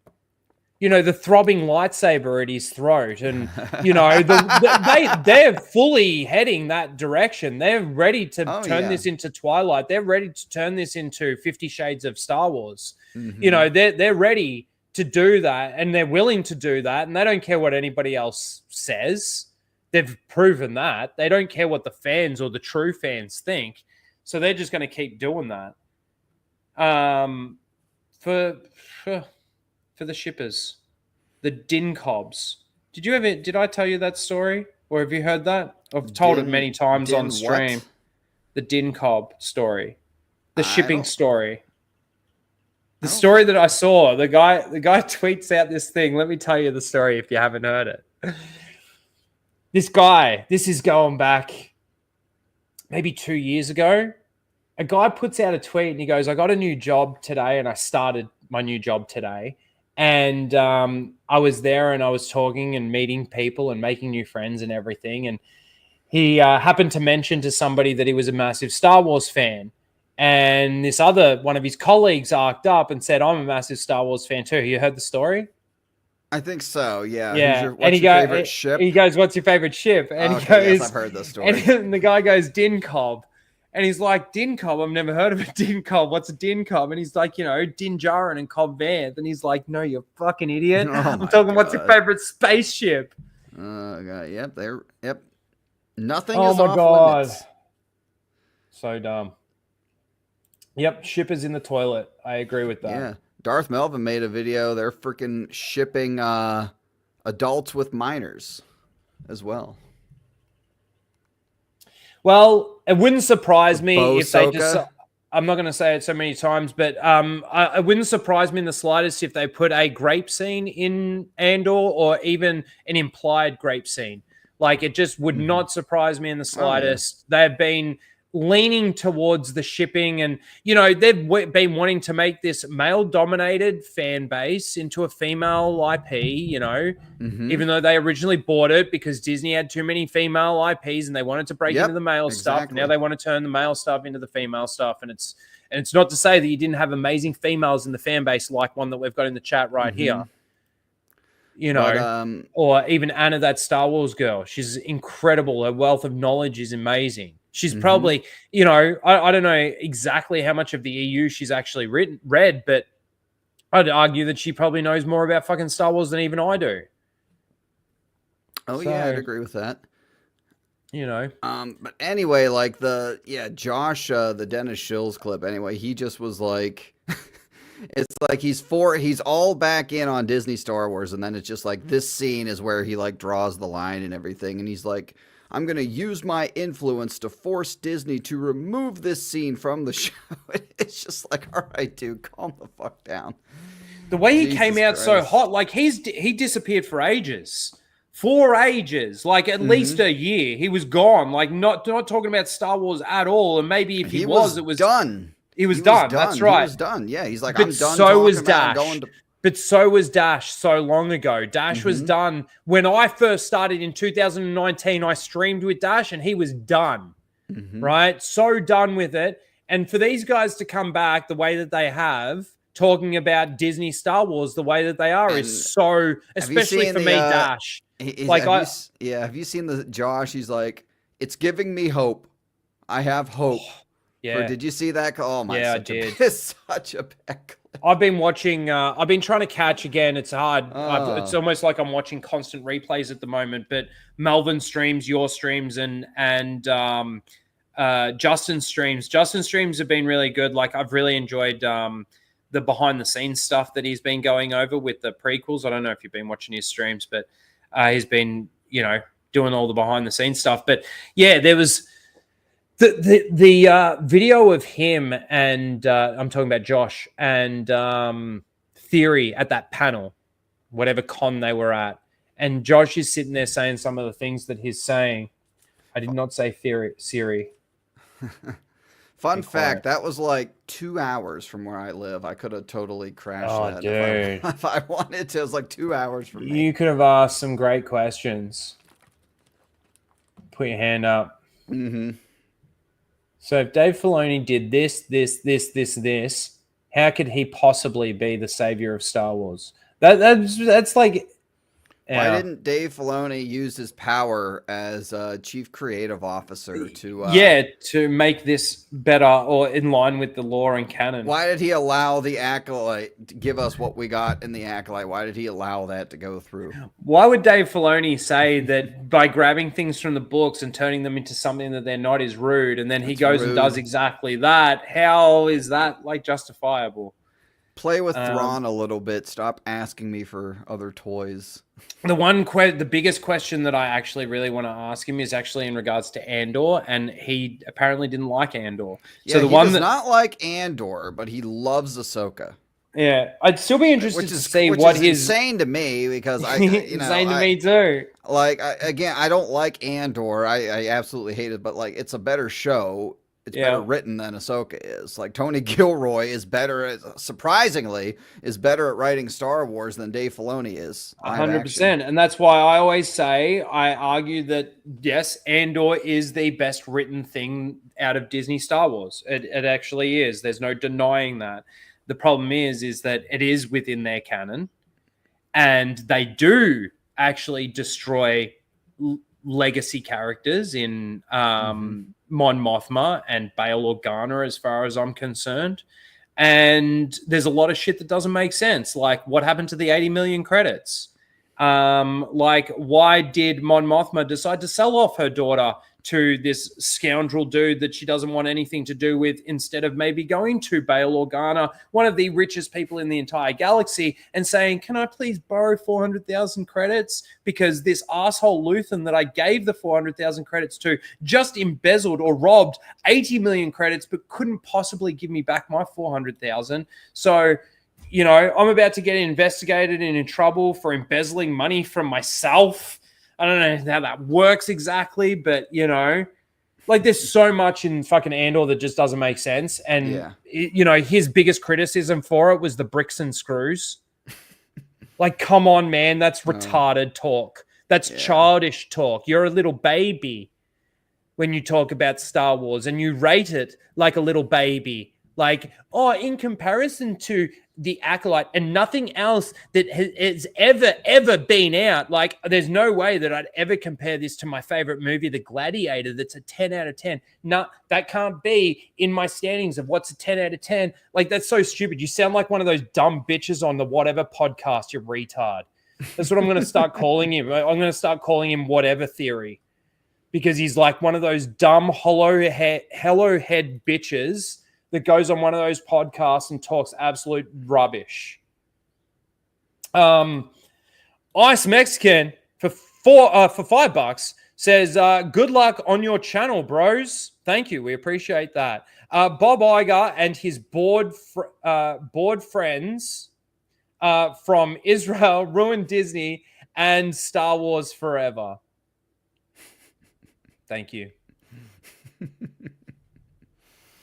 Hey, this is the thing. I don't want to take... Like, Bob Iger's definitely got some responsibility to take in the destruction of Star Wars. And I think he's proven that has been one of the problems in his book when he says that George Lucas said he felt betrayed, right?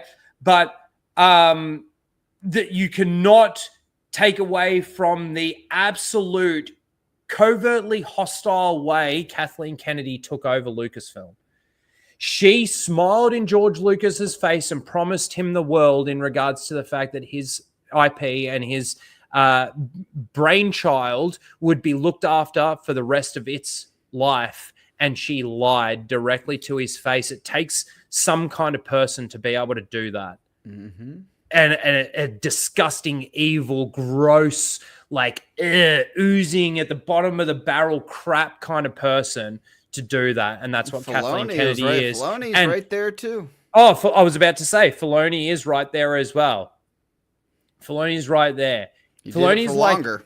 You know, Kathleen Kennedy's the bubbling, gross gases at the bottom of the barrel. Filoni's the odor steam coming off that. Like, it's, you know, that's what kind of people these are. And they sit there and say, we're going to be honorable to George Lucas while slapping him in the face, while sticking shit up his ass. Like, gross. These are just the most disgusting people. And for Kathleen Kennedy, like I said, you know, I believe that Dave Filoni could have done a good job. I do believe that there was maybe a time where, you know, if Dave Filoni didn't go quite as retarded as he did, I'm not going to deny that he doesn't know some of his stuff. You know, but Kathleen Kennedy intentionally, to me, went in there and said, you know, George, I know you don't want to sell, but you do want to sell because you don't want to do it anymore. You know, let me look after this for you. Let me do it. I'll do it. See how good my coffee is? I'll take care of it just as much as I take care of how well I do your coffee. Anyway, it is what it is now. We are where we are now. She has her defenders, though. It's hilarious. Yeah, man, it's not too many of them. They might be loud, but they're tiny. Anyway, moving on. Let's just shift gears out of Star Wars for a second. All right. Superman. DC. You see the little sneak peek thing that they did? Oh, yeah. I watched a grown man bawl his eyes out over it last night. So, yes. Absolutely. Oh, yeah. That's right. You did. I was in the chat watching that. Yeah. That's cringe. What's his name again? That was the guy who cried during the Rise of Skywalker when Rey jumped over Kylo's fighter. Yeah. He went viral for crying so retardedly, and then that's all he cried does during now. the teaser trailer too, and he like went viral again. People were like, you understand he does this for we were reading the 100%. You see, we were reading the comment section. Yeah. And people were like, I don't care what anybody says, this is genuine. That's right. Eric Butts. We were losing our shit. I lost it. Yep. Did win top shill of the week for that. Yeah. Deserves it because I wasn't surprised. You can see that he's trying to get his heart rate going. He's trying to get the emotions flying early on. He's trying to find those connections to give him the goosebumps, to give him that feel. And it's so fake. So fake. But anyway, what are your thoughts on this Superman sneak peek, the Superman movie, the DC universe going up against the Marvel universe? What are your thoughts on all of the crap? I'm not really I wasn't never really into Superman. I was 100% Batman Marvel? as a kid. Oh, I was Batman 100% as a kid. Spider-Man, I like Spider-Man and X-Men, like the Hold it down. I'm listening. Keep going. I'll be right back. Yeah, the Tobey Maguire Spider-Man movies and the X-Men from the 2000s got me into Marvel a little bit, but it was Batman for me. But anyway, this I said this on my stream yesterday. I would love nothing more than for DC to like get their shit together and start just whooping fucking Disney and just beating the shit out of Disney. And if Justice League or something like Justice League were able to come along and beat Avengers, I'd be all for it. Because I'm very anti-Disney, as you all know, but unfortunately, I don't think this movie is gonna do it. I don't think this movie is gonna do it at all. Very goofy. Like we're kind of just sitting, letting this play out. It looks really goofy, and I didn't think you needed to make the change of actor and everything. So Yeah, I don't know. What does the chat think? Yeah, I think a lot of people are quite negative on it. Well, see, for me, yeah, look, Superman has always been Superman, Batman's always been Batman, DC's always been sort of there, but for me it was always Marvel. Mhm. I was a big Marvel guy. So like yeah, like I do still care about the DC stuff, but nowhere near as much as I do sort of about the Marvel stuff, or at least did about the Marvel stuff. I'm with you. I want to see other studios be able to destroy Disney at this point in time. Yeah. You know, it's been awesome to see, even though like I don't care, but Minecraft and what that's essentially been able to do to sort of Snow White and what Disney's sort of come out with recently, and all the justifications that they still try and come up with of why a movie bombs. You know, I'm not too sure if they're still trying to use it, but you know, they still trying to use the strikes or COVID as a reason why, you know, they're failing. I hear that from the shills a lot. Like, people don't go to the movies anymore. Like, yes, they fucking do. Deadpool and Wolverine made over $1 billion. Get the fuck out of here. Yeah. See, like this whole stuff, like Ulch the Sun, like I know people had a problem with him sort of feeling pain from the ray of the sun or whatever, you know, the 20 times or whatever it is that they do. See, I don't know if that's necessarily a good thing or a bad thing. I could see how it could fit, but if it's something that like isn't necessarily supposed to be a thing, then you know you start having issues with it.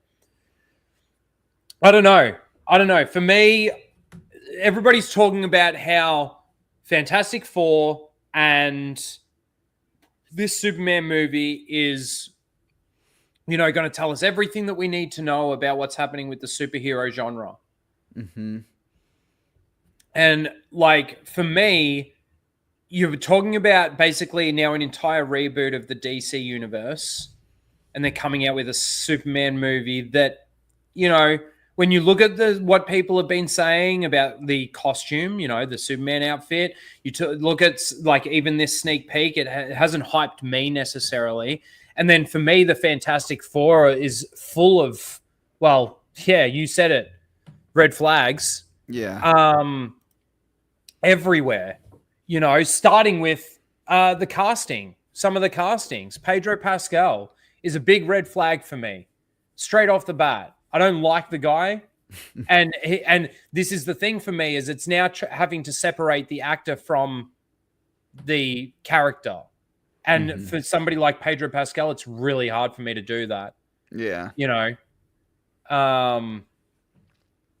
So, man, superhero genre. It's going to be interesting to cover it, like, for you, I think. Yeah, I don't know how I'm going to really, because, like, the Warner Brothers and DC, they don't have a shill operation like Disney has. No, like but they really don't. They have their shills and everything, but it's like it's very different. Like 100%. It has it has their NPCs that are gonna love it no matter what. But like they don't have a shill operation. They don't have like influencers showing up at the studio meeting Dave Filoni and Leslie Headland. Like they don't have that shit going down. So it's going to be very interesting. But yes, I do look forward to covering it, though. It's true what you're saying, but the shills are going to shill, right? Like, for example, your campiers. You know, the people, even your Disney Star Wars shills that we've got now are still going to just shill, because it's kind of like there's been clips released of, you know, these, you know, critics and stuff coming out and saying that they've got to play the game. They've got to, you know, they've got to bat for them, or else they're going to lose their access. They're going to lose, you know. Those early reviews for fucking, remember those early positive reviews for fucking Snow White? Same thing for Captain America Brave New World. Like the initial first reactions are all positive, and then the fucking people with a brain see it and they're like, oh, this movie fucking sucks. It's like, it's the influence, and they don't want to lose the access, and those people don't want to lose their access. Like these people showing up or getting the early access to Brave New World and Snow White. You don't think that those people are going in there thinking to themselves like, hey, if I give Disney Marvel and Disney, a good review here, a good reaction here, a good article here, maybe they'll have me back for Doomsday. Yeah. Maybe they'll give us access to the Doomsday movie. Well, the biggest problem that I've got with Doomsday, sorry, I will come back to your super chat, SWA, but the biggest problem that I've got with Doomsday is the Robert Downey Jr. thing. Okay, for me, more key this is where I've got an issue with it. You're bringing back all these characters. You just did an entire 5-hour stream with announcing all the actors on their chairs and all of that kind of thing, and that's not even... let's say half of it.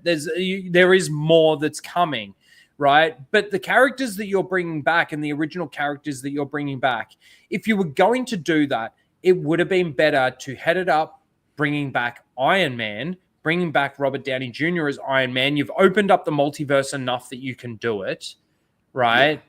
Yeah. And recast a Doom. I don't like the idea, and they're writing themselves into a box as well by doing what they're doing, because they have to do it where it's either it's not really Doom, it's Doom manipulating Tony to be Doom, and I don't know how that works in regards to the actual powers being used, because he wouldn't have Doom's actual powers to be able to use at his disposal, so to speak. Like, I just don't know how they're going to write this story. And they're writing themselves into a corner. They have to tell some sort of story of why are we seeing Robert Downey Jr. or Tony Stark or whoever it is. Or is it literally just the actor isn't... and that's where, your normies are going to have issues with it. Mm-hmm. If you are literally just recasting Robert Downey Jr. as Doom, as actually Doom, no connection to this character now being Tony Stark, you're going to have issues with the normie crowd. They're writing themselves into a fucking box. Yeah, I'm not really excited about that either. It's just, I think there's just nothing really to be. The guy that played Doom in the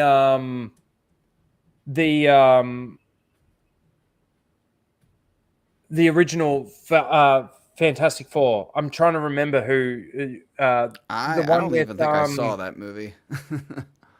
The one with Jessica Alba. Yeah, I remember the cast. I never really. I was the guy that plays Doom in that. I can't remember his name now, but I reckon he played a great Doom, to be honest.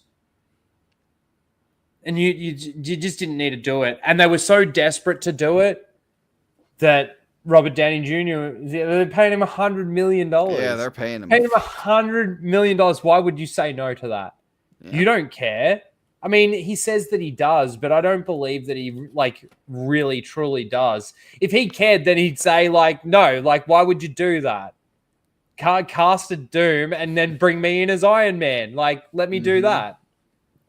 Yeah, he could have did it. SWA for his $2 says Super Dude. I think that is. And the Cosplay League, yeah, it's going back to the Superman trailer. Yeah, it's going to be interesting. It's going to be interesting to see what happens with the MCU. It's going to be interesting to see what happens with DC. And if the recent past has anything, if we're to take anything from the recent past, it's to have not that much hope for these movies. Oh yeah. Well, it really is, and that sounds really bad. And I know people want to be optimistic, and they want good shit. I want good shit too, but we haven't had really any good shit in a long fucking time. Long time. Mm-hmm. It's very rare, not in this realm. Well, even the ones that people say are those diamonds in the rough are actually not that great. They're just fine, or they're good at best. They're not that great. Iron Man 1 is so incredible. Yeah. Iron Man 1 is incredible. Winter Soldier, I think, is incredible. Mm-hmm. There's a couple of really amazing stories to be told, and they just seem to fail at every turn. Mm-hmm. You know, I'm not going to say that 10 years of great storytelling that they were able to do with the basically, you know, the MCU in the first 3 phases. Yep. There was some shit in there. There was some shit in there that just it was fine. It's the curved grading scale again too. It's just like like this is like something I'm seeing more and more from the Shills when I do my Shills Defend videos. It's almost a segment in every video. It's just these people are like, you know, like I think Campia, fucking you mentioned him earlier. He's talking about fucking Snow White. I think it was talking about Snow White. Oh, what was it? Of course. Well, yeah, he's like, oh, what was he trying to compare it to? He's like, anyway, they just make these comparisons like, you know. They just don't add up. Well, no, it's just like, I'm going into this movie expecting, it was Snow White. He's like, I'm going into this movie, if it's as good as Mufasa or a little better than Mufasa, that's good enough for me. I'll be satisfied. That's a good movie for me. And they say that all the time. These people like, you know, like, I went into this with managed expectations, and I came out of it pleasantly surprised. 7 out of 10 or something like that. And like all these people are doing, they're doing that now. So it's like they know they have to say that they know that it's bad, but then they still have to support it. So that's their new 100%. go-to. That's their new question go-to that now, I've and it's got really in funny. response to that is why are you going in there with managed expectations? Why? What has happened that gives you a reason to go into this movie with lowered and managed expectations? Is it the fact, and this is the question, I'm not asking you, I'm just asking, like, this is what I would ask John Campier if he was to say that to me, right? How you're saying that you went into this, managed your expectations, and you were pleasantly surprised with it, and you thought it was good, right? What has happened in the past recently that makes you go into this with lowered and managed expectations? Is it possibly the fact that everything that you've been seeing recently is shit, and you're full of shit, and you've just been saying that it's good? Like that, could that possibly be a possibility? I think so, John. Like, I think so. There's something that I need to go into with, I feel like, managed expectations. And that is Mission Impossible. All right. Mission Impossible, The Final Reckoning. Did you watch the first part of this, Grizzy? No, I did not. Are you a Mission Impossible person? No, I am not. Okay. Probably a bad time to bring this up, but it's been ramping up recently, and, you know, obviously I like Tom Cruise as an actor. I think he's really good. You know, I know it's a bit of a cliche now, but I do still feel like he is truly one of those last movie stars out there that actually does give a shit about telling a good, awesome fucking action story or whatever it is that he's actually involved in, despite his affiliations with Scientology and all of that other shit. But you know, I thought Top Gun Maverick was good. Did you watch that, Grizzy? I didn't watch that either. No, I never got into those either. You're not even a Tom Cruise guy then. Fuck you. No. I've seen a couple of his movies. Yeah. But, yeah. Have you seen Cocktail? No. Oh my God. Got some shit to watch. You do. All right. Let's get through this really quickly then, because I don't want to drag too much on it. I think this is like a little bit of a behind the scenes thing, and there's a trailer. Yeah, there's the trailer. So we'll watch the behind the scenes thing really quickly. I do like watching these behind the scenes things a lot, because he does do his own stunts, and there's so much that goes into it. And mate, the mental capacity to be able to do some of the stunts that he's done, man, is unbelievable. Like, unbelievable. There's no way that I could do half the shit that he's done. And I'm not even just talking about holding onto the side of a fucking big fucking plane. I'm talking about even just climbing that fucking building and shit. Like, there's some crazy shit that he's done. Anyway, let's give this a quick watch. Welcome to Bishop Boss. Next Mission Impossible. Well, I'm like kidding a candy store right now. Oh yeah. Let's go. Let's go, baby. Gotta slow down, man. Bunch of little Tom Cruise over here.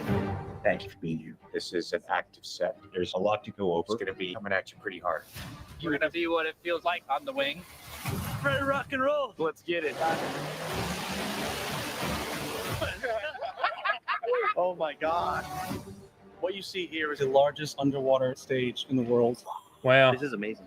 I mean, Q and I are constantly talking about story, script, lenses. So we came up with an idea. You came up with the idea. No, it's always we came up with an idea. We're watching the Team Masters player. go to work. Is that Soups? What? That's one of the Shills. Where? That's Soups. I cover him all the time. No, back This guy? a little. No, go back a little bit. He's wearing the guy in the blue hoodie. It says Soups on it. A little farther. Right there. Yeah, that's fucking Soups. Right Is he there. a Disney Shill? Yeah. Oh yeah. He's a big MC. Yeah, this guy gets holy shit, that's crazy. He's on the fucking set. This guy gets he got like an envelope from the fucking Russo brothers. Or a gift box sent to him from the Russo brothers. Yeah. He won top show. Yeah, he has a channel and he fucking he defends the MCU all the time. Oh, well, Doesn't you're really gonna talk have to about look Star out. Wars. You're gonna have to look out Holy for him on shit. this. Look, there he is. I thought I saw him earlier. I recognized the hoodie because he wears that stupid hoodie every time. He does the fake trailer reactions. Some of the biggest shillgasms. If I were on my StreamYard, I could play a clip of him screaming out, giving us a Disney show. Let's go. But yeah, there he is. Holy shit! There he is. Wow. What does he say? I know my shills when I see them. You guys, the chat's going crazy. Holy shit! Whoa! I didn't think I was gonna get very much out of this part of the stream, Rhino, but I guess I was able to pick something up out of it. You got your money's worth at least. Yeah. I've seen a few good men. I hope that's satisfying enough. That's a good movie. Watching the Masters go to work. We're watching There the he Masters is. go Yep. to work. I've never seen anything like this. This is the best day of my life. Amazing. Trying to see if I recognize anyone else. Piece of work that an audience can enjoy and immerse themselves in. Hanging out with Tom Cruise must be nice. There he is. Yeah. There he is again, chat. Fucking Shill. Now, no one has seen this. No mames. He's a madman. Yeah, This Mission Impossible. That was crazy. I've never seen it in my life. I usually kind of hope this movie does better than the first part because I thought the first part was fine. Yeah, there was some issues with it, but I still thought it was actually pretty good. Mm-hmm. And again, you're watching a Mission Impossible movie. It's like the stunts and this and that and everything else. And I'm not saying that you can't have that takes away from actually having to have good storytelling, but I thought it was fine. And it's going to be interesting how they close it because this is the last Mission Impossible movie. It better be fucking good. Yeah. It better be good. Maybe I'll have to now go let's binge watch. all of those. They're pretty good. I think they're really good, and the connections between them and stuff like that is really, really good and really consistent. Yeah. Now this is the actual trailer, so let's give this a watch. Look how low that is, man. That's insane. This can't all be true.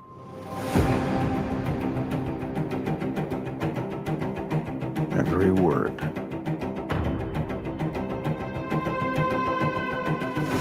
CIA Black Vault break-in. Am I reading this correctly? The Kremlin bombing? In fairness, the bomb was actually meant to kill him. He gassed a security briefing. That was just 2 months ago. This explains the handcuffs. It's still not clear why he's here. If we want to bring the world back from the brink, we have to deal with him. Should he choose to accept? Smart people on every side are close to panicking. What exactly is your plan?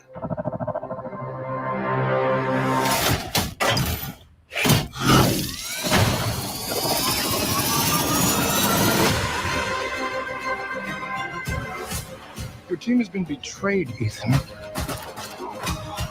All your secrets compromised. That's not good.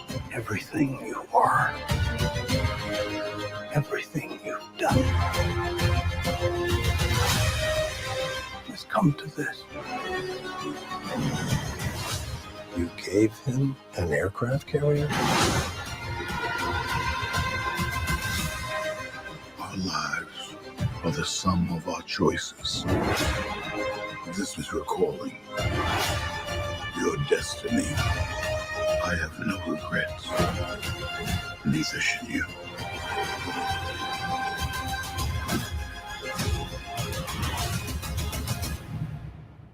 I need you to trust me. One last time.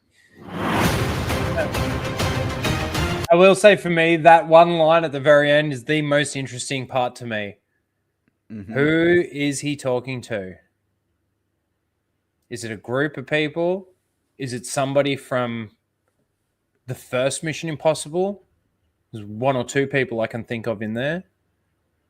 I don't know. But that's interesting to me. But that's, I'm probably excited for this. I am excited for this. That's good. I like Mission Impossible movies, and it's rare Going for me in to with be... high expectations. Yeah, then. I'm Good going shit. in with actual expectations of Good shit. a Mission Impossible movie. I'm putting this movie at the same level as all the other Mission Impossible movies, and I want it to be good, and I'm hoping that it is.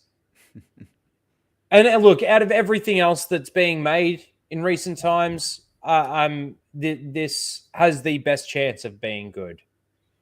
I do feel. Let's see, because that's pretty much everything. We've got to go into Seal of the Week, but is there anything that you wanted to talk about, cover? Anything come across your desk? I think I'm good. I'm down for some Seal of the Week though. Yeah. Good to see. I did mine. We all did our competitions. So you need to start keeping track of all your winners and like ranking for a Seal of the Year, because I think because we were gonna do this last year, but we kind of our schedules were too busy. We didn't do it. But Darth Melvin and I were gonna run our Shills of the Year up against each other and see who the biggest was. And if you start keeping track of your Seals of the Week, you can get it, make it a triple threat. Yeah, that'd be actually pretty good. Yep. Imagine though, if last year it would have been. Every single winner of 1 year is like Jacob. You get Jacob, he gets Jacob, I get Jacob. It almost, because he had, it would have been Sexplained versus Roka last year if we did do it, and Sexplained was in the top 3 for me too. I thought he was gonna win it, so I was like, what do we do if we both have the same I guess it would just be like a celebration of them or some shit. But yeah, we might try and do it this year though. Maybe we'll devote an episode of Star Trigger to that or something. But yeah, it's good. That'd be really cool, actually, all three going up against each other. Oh yeah. I was gonna actually have a look. Give me 1 sec here. I was going to see, because I saw that theory. You know what's really funny is I didn't even type in Star Wars. I just put theory in the thing, and it's not going to work. Let me bring this up.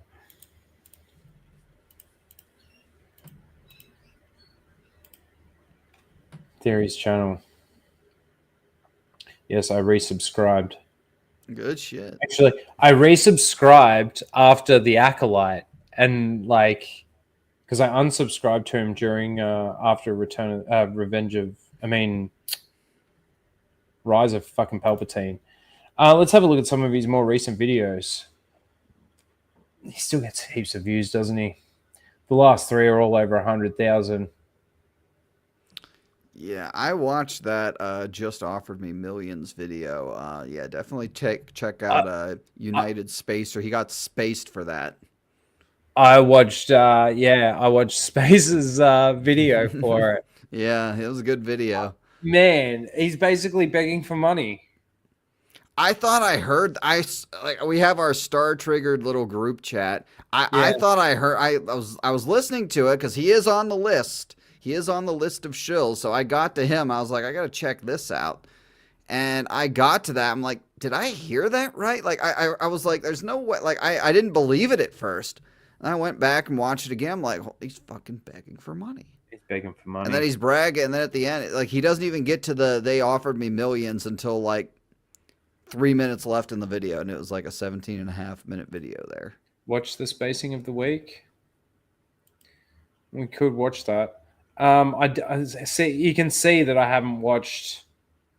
You can see the red lines. I don't watch him at all. Yeah, I don't really watch him at all, to be perfectly honest. And just if he said it's got to be something that really sticks out to me. Mm. Disney won't like this video because Ryan and Drinker and Jeremy are in it. Jesus. Yeah. Okay. Let's have a look because we're gonna watch something while we're getting votes in. Let's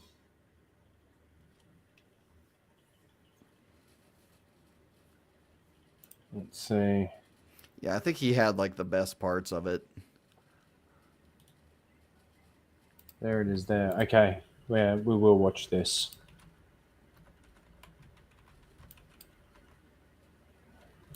All right, let's do Seal of the Week first. Get the nominees out there. Yeah.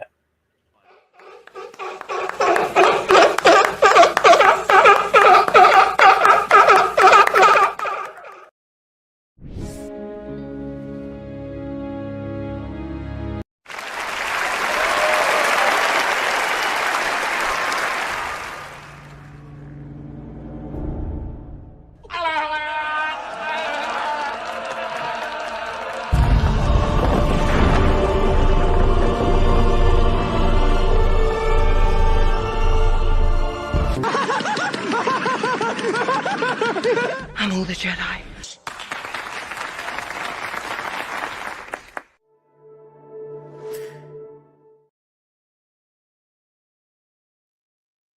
Damn. All right, Can't here we wait to see go. this. Seal of the Week. We've got a couple of new nominees. This is probably why I don't really like track it that much because you guys sort of make sure you keep the same sort of people constantly in there. I change it up so much because it's just what I see or what I get sent. Mhm. I don't pay that much attention to Jacob. It just comes across, Mike Hill sends it to me or something. Anyway, we've got Annabelle here, second Andor era, saying... What? I was just gonna say she, her. Oh Thanks no, Thanks for telling. No, it's on the side. On her description. Oh, there it is. Yep. Oh yeah, okay. And then why doesn't usually it comes up in here? Yeah, I guess she's a little embarrassed by it, so she hides it, tries to hide it from everyone. 18 years old, she, her. Now watching The Last Jedi, such an amazing movie, just top tier. You will never convince me this movie ruined Star Wars. What are the photos she's got? She's got the very opening scene, which is like you got to spin your fucking physics upside down for it to actually work. The funny thing for me is the fact that she's facing down and the remote falls and she catches it with her hand up, not down. Like she doesn't catch it like that. And it's not like her hand's twisted around like that. It's just... Anyway, it doesn't make any fucking sense. It's so dumb. What else we got? Oh, when fucking Poe gets slapped or put in his place. Sure, she loved that. Oh, man. Save the animals. Yeah, here we go. Yep. And Rey Stick it to the training. patriarchy. Stick it to capitalism. There you go. You want to get the next one? I'll let you read the next one. Sure. So I have go no for idea it. who this is. Do you need me to make it a bit bigger? No, I can read it. Oh, I just say I could hardly pronounce it's what I meant. Yeah. Kirkar. Yeah, something like that. Cis 19-year-old. Hang on, go bring that back up. 19-year-old cis member whatever the hell that means. CIA. Often talk about the animals and wildlife in Star Wars. So into bestiality in Star Wars. And supreme leader of the droid armies and head of... Jesus, how does this guy have more followers than me? Oh, shit. Anyway, I didn't mean to do that. All right. I'll be honest. I'll be honest. I liked it at first, then grew to hate it as I started to be addicted to YouTube. But have slowly went back to liking it again on my own. The Last Jedi will be seen as top tier Star Wars movie in 10 years. I like the on. That's something else I hear from the shills as well. They're trying to say that the sequels are going to age like the prequels did.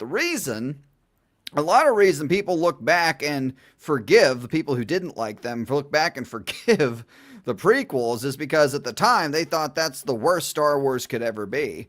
Yeah. And Disney says, hold my beer. The crazy thing with this too is like, after like becoming addicted to YouTube, sort of grew to hate it. It's like what was being said by those YouTube channels that made you hate it is my question. Because like, I think he probably didn't hate it. He probably just felt like an idiot defending it. So he knew what they said was fucking correct. Yep. And then now that everybody's moved on with their lives, it's like, oh, I like it now again. This actually comes up a few times. Christian Harloff did that. Christian Harloff gave it a 9 out of 10 when it first came out. Now he hates it.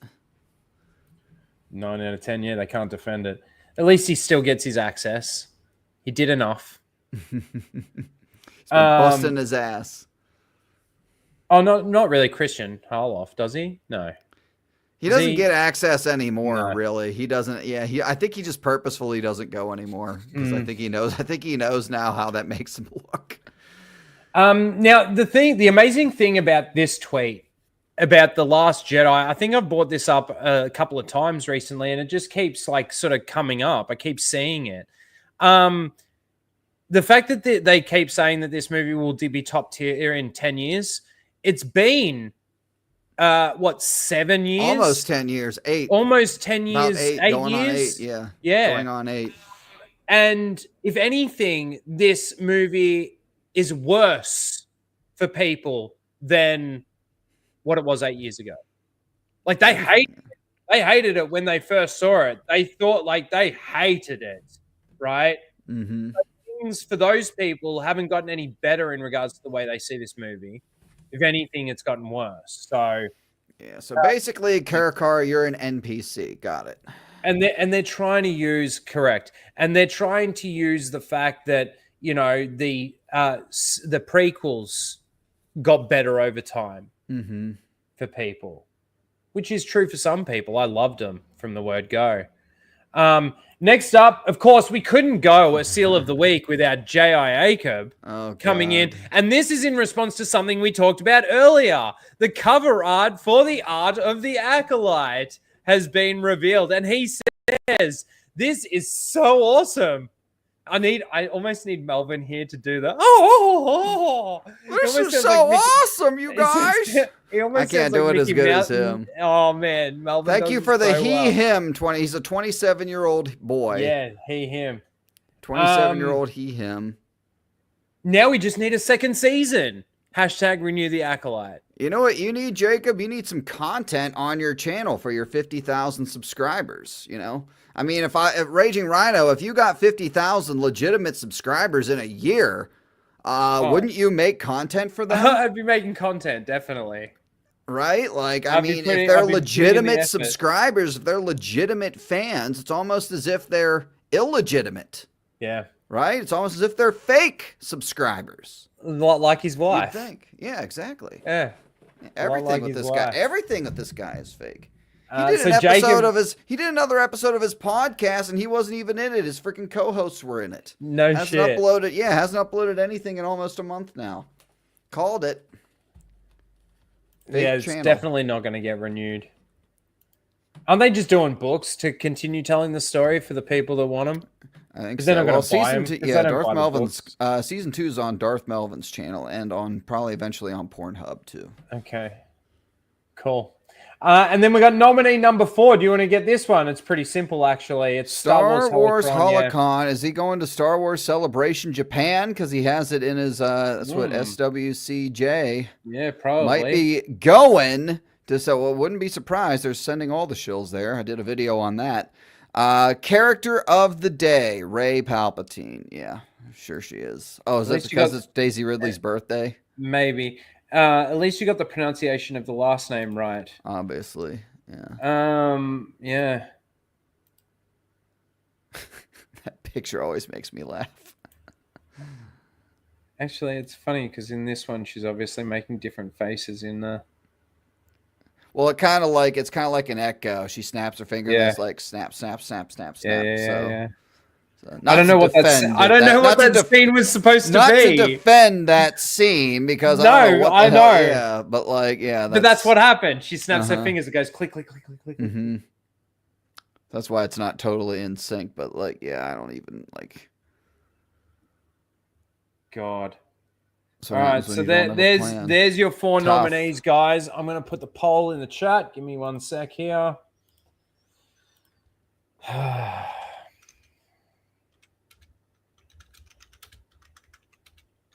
Seal of the week. 1, 2, 3, 4. Poll is up and come on, running.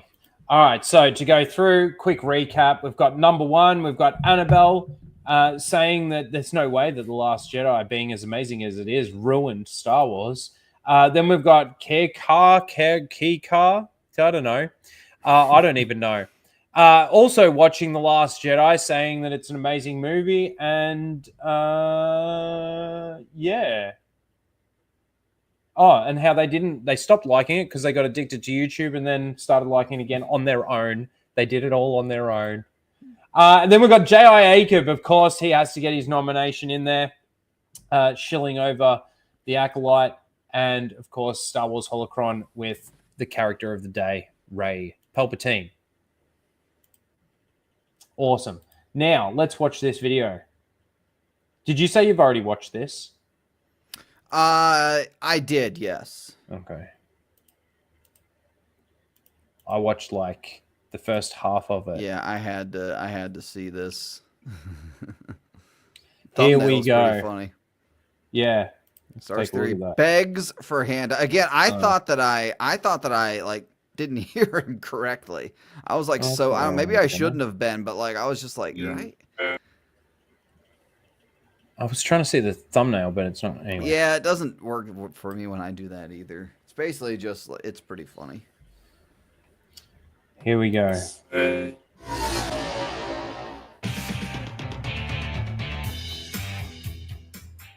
you clicked on this video because of the title, and it is not clickbait, which led me to have to sell my dream car warehouse, by the way. So. Hey, let me just say this. I know that he makes this point and he goes into it. Obviously, this is like a snippet at the beginning. It's almost like a little trailer that Tim's doing here. I had to sell my dream car to buy this house.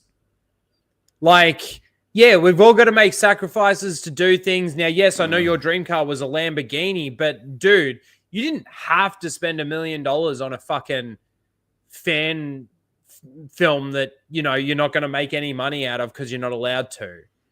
Mm-hmm. Which I don't buy anyway, because you, in some way, shape, or form, you're going to make money out of it, aren't you? Yeah. There's so much to say to that, but like Tim says it in his video, so I'll just let him say it. Yeah, let him say it. I'll turn my volume up a little bit. I see you. Stressful. I got my hat out at this point. He's got his hat out. I didn't even see it. How did I miss that? It's right at the beginning of the video.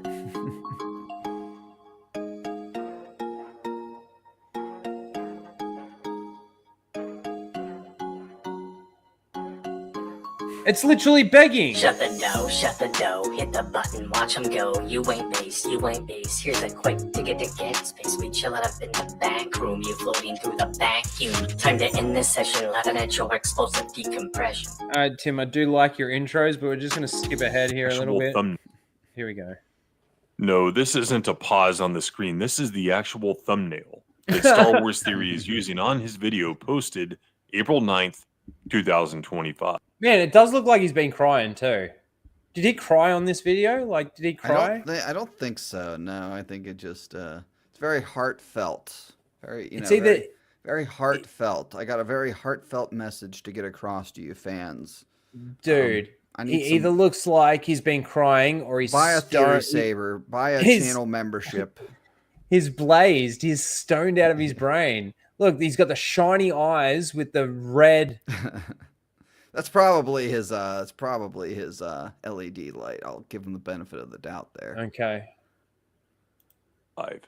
Effectively, it's a 12.5-minute long humble brag with crocodile tears, a profession of loyalty He does have the crocodile to George tears. Lucas, to the lore, for defending Star Wars, all the while saying that he thinks Disney Lucasfilm will be. See, I just want to this is my message from my chat. You guys haven't sent me enough super chats tonight. You guys haven't gifted enough memberships. You should, like, look, I appreciate that you've been here the whole time, but I do need your help. I need your help to survive. I need your help to live. If you don't send me something, then I'm in trouble. Like, I don't know what else to say. I don't know if that's exactly how he goes with this, but yeah. Jokes, by the way, chat. I don't need your money. Well, look, don't get me wrong. I appreciate it. It definitely helps, but it's not, yeah. Happy with the fan film he's going to make. Supposedly sticking up for. Oh, I also missed this from earlier, so I better actually fucking riff Magos. Yeah, you better read them if again. you're going to get them. Yeah, right? I know. It's so funny because after I said that, I went over there. I'm like, oh, shit. There's one there. Yeah, Riff. I appreciate that, dude. I swear you've got multiple accounts and you must be a member on them all, or you've upgraded it, because I'm sure you're already a member. But yeah, how rude of me. How rude of me. I had Grace Randolph, a guy, like, super chatted her $20 in the middle of her rant. She just stopped and she just said, if you're going to super chat me in the middle of my rant, I might not get to them. And she just, like, continued. I'm like, what a cunt.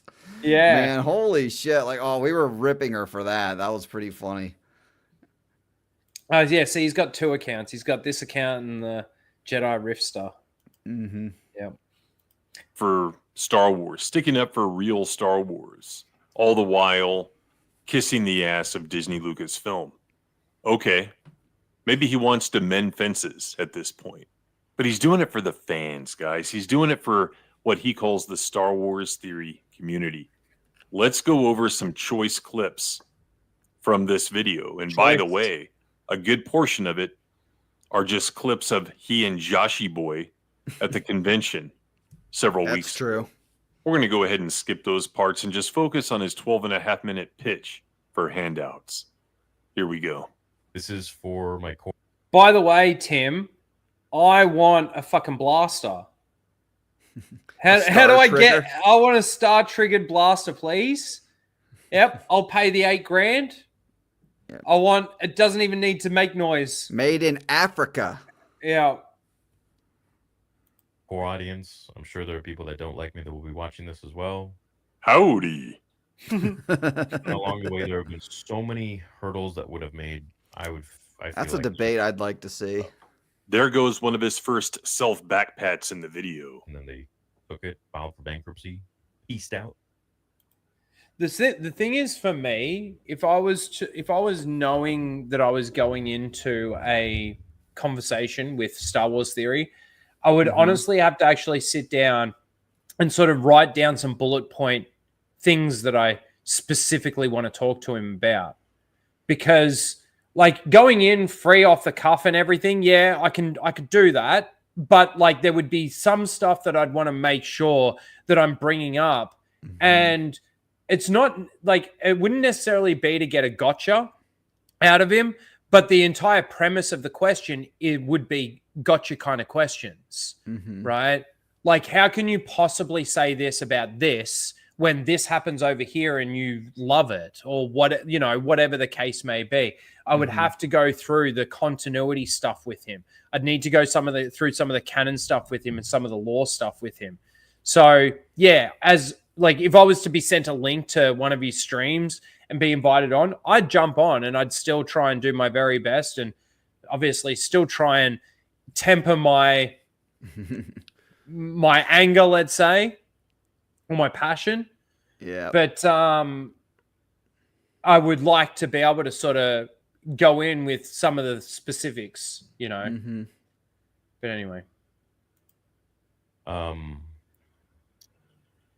Which led me to have to sell my dream car. We're so sorry you had to make a responsible economic decision. We're so sorry you had to institute austerity. That wasn't. I was being him. I was being fucking a troll. But anyway, thank you for the $5. I do appreciate that. Insert what username. Appreciate the $5. Way to guilt trip me, Rhino. Now get Skull. Now got Skull of Foster's. You see what happens when the words don't fit and I fuck it up. Anyway, I've got Foster's. I've got still too many left.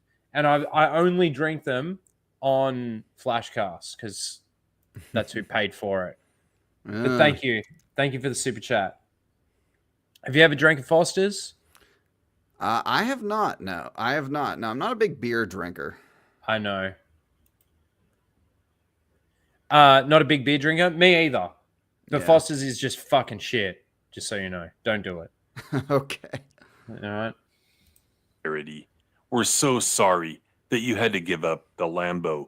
Anyone dumb enough to buy into the concept of this video couldn't find their way out of a three-walled room. This guy's out there whining about losing his dream car when many of his followers, probably most of them, are struggling and donating hundreds, thousands of their hard-earned dollars every single year to this guy. Theory Sabers, which has been an absolute dream. Whoa, that's really fucking loud. Now. Nobody is stupid enough to spend over $1 million on a fan film that they can't monetize and they can't crowdfund. While running and starting up another company and doing the volume that we do and doing the things that we've been doing with it and expanding as fast as we've been expanding with that.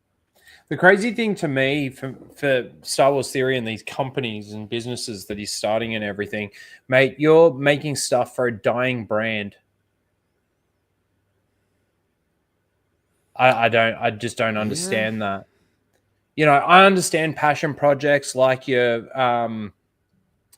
Everest Productions, you know, doing his stuff, but he's doing expanded universe. He's doing like actual Star Wars stuff. You're selling sabers. Yeah, you're selling sabers. I don't know how many. I don't know how profitable you are, and I don't know what's going on behind the scenes and all of that kind of thing. But you're making sabers for a dying brand. I'm a massive Star Wars fan. I like to buy sabers. I've got a couple. They're expensive, and I like to make sure that when I do go and buy a saber, it's something special. It's something really good, right? There's no way in hell that I would ever buy a Theory Saber off you. So, like, you're investing money into companies of a dying brand. And yeah, you're always going to have your Disney shills. I'm not going to say that it's going to die in the ass and disappear forever, as much as Star Wars probably should at this stage. But fuck, man. No wonder you're putting the hat out. Fucking pass around the fucking plate at the fucking mass. That's what you're doing here right now. That's what this video is. Insane. I'm like a master juggler at this point. Stressful. But you know, that's life. You know, if you don't put coal under stress, it doesn't turn into a diamond. So this is where he really leans into the attempted generation of sympathy for his supposed plight. When he says nobody's stupid enough to do all those things, what he really means is nobody's awesome enough. And he's completely wrong. Hundreds, thousands, tens of thousands of small business owners do heroic stuff every single week. I know people that own 4 or 5 businesses, and they work probably 80 hours a week. They work 24/7 really because they're on the phone all the time. It's their And the other thing too with all of this is like you've got your YouTube channel backing you up as well. You do a live stream. I don't know how much money you make on those live streams. You do videos, they get 100,000 views or 150,000 views. I don't even know what that's worth because I've never had a video that's hit that many views. It's a nice little payday. Let me. It's a nice little packet. I can imagine. It's a nice little. It's a with nice some, little. with some of the videos I that couldn't I've done imagine. I couldn't imagine. Sorry, I couldn't imagine like having 2, 3, 4 of those a week. It's like. It's nice, isn't it? So, you know, this is where your lifestyle comes into play. Yeah, you had to sell your car so that you can do all of this stuff, but these are your dreams, dude. And these people are already donating to you. They're already giving you money for nothing through a lot of the streams and a lot of the things that you do that are actually detrimental to the fan base that these people claim to love. And now you're sitting here. You've got the audacity to sit here. You've made so many mistakes in the last 12 months, Theory. A lot of fucking mistakes in regards to, and I don't know how you've still got this following of fucking cocksuckers that just suck your cock. Like, I don't know how it works. I don't know how you get to that point where you can be this blatantly, honestly, I'm disgusted. I'm kind of disgusted because I could never do a video saying, please help me. I've done things. Fuck, man. I've been through situations where I have needed help and I've asked for help, right? But you are making a lot of fucking money. And if your theories are on a fucking, if you're losing money, if it's literally just merchandise going out the door, but you're losing money on sabers, which at the price that you're charging, I don't see how that's possible, then you have over budgeted whatever it is that you're doing. You've over budgeted on your fan film that you can't make any money out of. Bad investments. That's on you, buddy. That's on you. If you had the ability to buy a Lambo and then sell it so that you can do it, you're asking you view them as peasants. You're asking the peasants for more money. You're peasants. It's kind of gross to me. It's kind of gross. Their life. So doing something with a fan film and creating a drop ship business with a warehouse is nowhere near as heroic as what a lot of these small business owners in America do every single week of their life. Yep. Give me a break. We are very close to showing the world what is possible with perseverance, passion, love. Is your passion going to include Mace Windu surviving his fall? Mace Windu surviving being hit with unlimited power through a force storm? Star Wars for George Lucas, respect. Oh, okay. This is where you're allowed to say it, Grizzy. If you really, really, really want to say the gamer word, you can say it right now. Which word? Oh, I'll say it. You can say it after me if you want. What a fag. Oh, that's what I thought you were going to say. I was just like, is that it? What a fucking fag. I don't, for example, care. A fan against gatekeepers. I mean, for all I know, maybe he's just a closet homosexual and he's just trying to fit in. Darth There you Vader go. up the butt by freaking Time robot. that perfectly. I don't. He's still the coolest character of all time. I don't give a fit. So a little creativity and vision. He says vision, aka theories, because he doesn't know the lore, so he makes it up as he That's goes along. so true, Something Tim. I'm really proud of, and it's something I think that even Lucasfilm will get a kick out of. You know, I think they'll, regardless of their varying views of me and my candid remarks about Star Wars today, Yeah, those candid remarks like loving Skeleton Crew, like loving Mandalorian, both Disney Star Wars productions. Doesn't he like Obi-Wan as well? I swear he liked Obi-Wan. Or it was Boba Fett. It was one of the two. I feel like he didn't like. I don't know. I feel like he did not like Kenobi. I could be wrong though. Well, the funny thing is that he liked it more than he liked the Acolyte. 9.7, like 9.7 out of 10. Yeah, I'm sure Obi-Wan he was. God, I was wrong then. Holy shit. I don't know. Again, I can't watch this guy. He puts me to sleep. He's doing it right now. He doesn't put me to sleep. Tim's keeping me awake, but like the theory going on, it's just like, oh my god. The thing is for me is it doesn't put me to sleep. It actually makes me angry. That's the problem with watching theory. I think they'll really appreciate this. Yeah, that's right. He did. He cried when Qui-Gon showed up at the end, which is a break in canon. Yeah. Mm-hmm. He didn't care that it broke canon. That's right. He looks pretty hopeful in this freeze frame here that Disney Lucasfilm will approve of his fan film. He looks pretty excited to find out whether or not they will like his fan film. He wants Disney Lucasfilm's approval. He wants Dave Filoni's approval.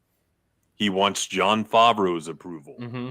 He wants Kathleen Kennedy's approval.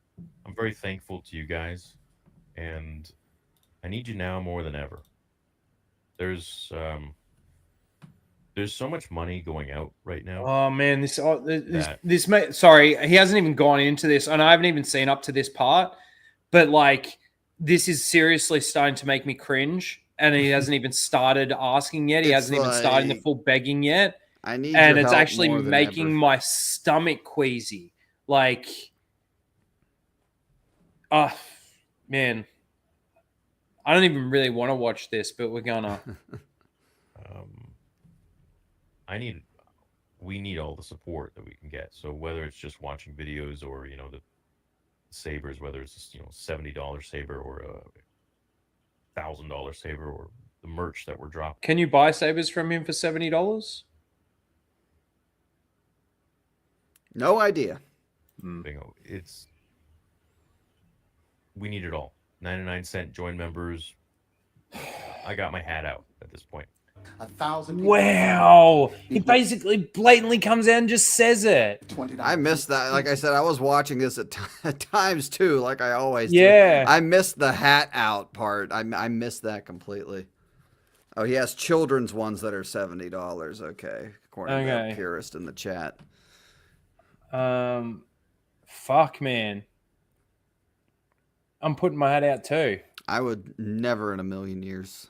No, I'm going to do it right now. I'm putting my fucking hat out. I'm not taking my fucking hat off. I need help. Guys, please. This is an easy miracle. We're close. And this guy makes it is getting more thousands of dollars per live stream, by the way. Thousands of dollars per live stream and a nice little chunk of change every time. I'm sure he has a video with his co-host, but yes, that too. Yep. Well, no, some people do that. Some people don't do that. You know, and sometimes it might not necessarily be a split. It might just be like, oh, here, you know, we made a good amount of money this week. Like, if I was in that situation and I had somebody come on and we were doing well on super chats and stuff like that, I'd give him something. You know, I'd want to at least, you know, I don't know. Some people are different though. So I don't know, but each video that he's doing that's, you know, hitting that 100,000 mark, that 150,000 view mark, you know, he's getting a nice chunk of change every video he does. More expensive. The as budget well is continuously growing, and there are new things that we're doing to it that's just making it better and better, and that's how projects go. You know, that's how everything goes. Not well-managed projects. Well-managed projects are done on time and on budget. I need you guys. Now's the time. Man, these people have been supporting you and backing you for fucking ages. They've been buying fucking expensive sabers. I I saw some screenshots of the comment section from this, and it was even worse than the video. What, like positive comments or negative People comments? people just sucking up to him, like, we Oh my appreciate God. you so much. We're happy to help. Ugh. And he's gonna you wait until his next live stream, man. After Yep. this video, Well, I wonder if tonight. there's a. I think it was right. I'm going to be honest with you guys. I think this is really good acting. I wouldn't be surprised if he were taking some kind of acting class for this very purpose. The goal here in this part, he's trying to make it seem as though if he doesn't get the money, the project is going to go belly up. He's using the tone of his voice, his facial expressions to imply this. It's actually really good. Really good acting here. I think you'll all really appreciate it. And I think you'll all be really inspired by it. You'll feel something. Oh my You haven't felt God. in a really long time. A lot of us have felt it recently because we watch and read real Star Wars. It's Yeah. another thing to have a loyal fan base that's passionate. The Star Wars theory community is so loyal and powerful. And You gay. guys move mountains. They also like to swarm channels critical of Star Wars theory. Me, Star Wars Marvel purist, others ratio our videos when we're objectively right. In scenarios such as the time that Star Wars theory bragged about an old lore video in which he was wrong, and that Vader did not kill Watto. I am indebted to you. People will pay top dollar to advertise their products, and I get massive brand deal offers daily, weekly, monthly, all of which I say no to unless I actually use the product. This is where Star Wars theory pretends to have principles. He claims to have turned down many endorsement deals worth millions, yet he admits that his fan base, his Star Wars theory community, controls him. He's indebted to them. He's afraid to give his real opinions. Or Well, that's telling too, because that's the fence riding side of him, isn't it? Mm-hmm. He caters to, everyone.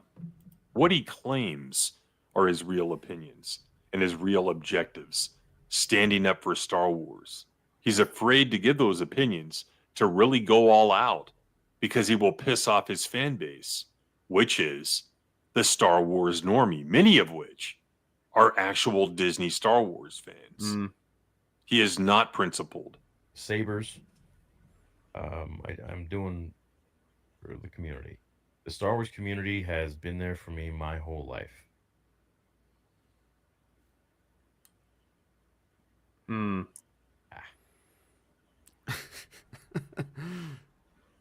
Yeah, he's cringing too. he's trying to force the emotion out there. That's what that came across to me as. Proud of myself. All I that thought that was like a meta moment. Like, God, what did I just say?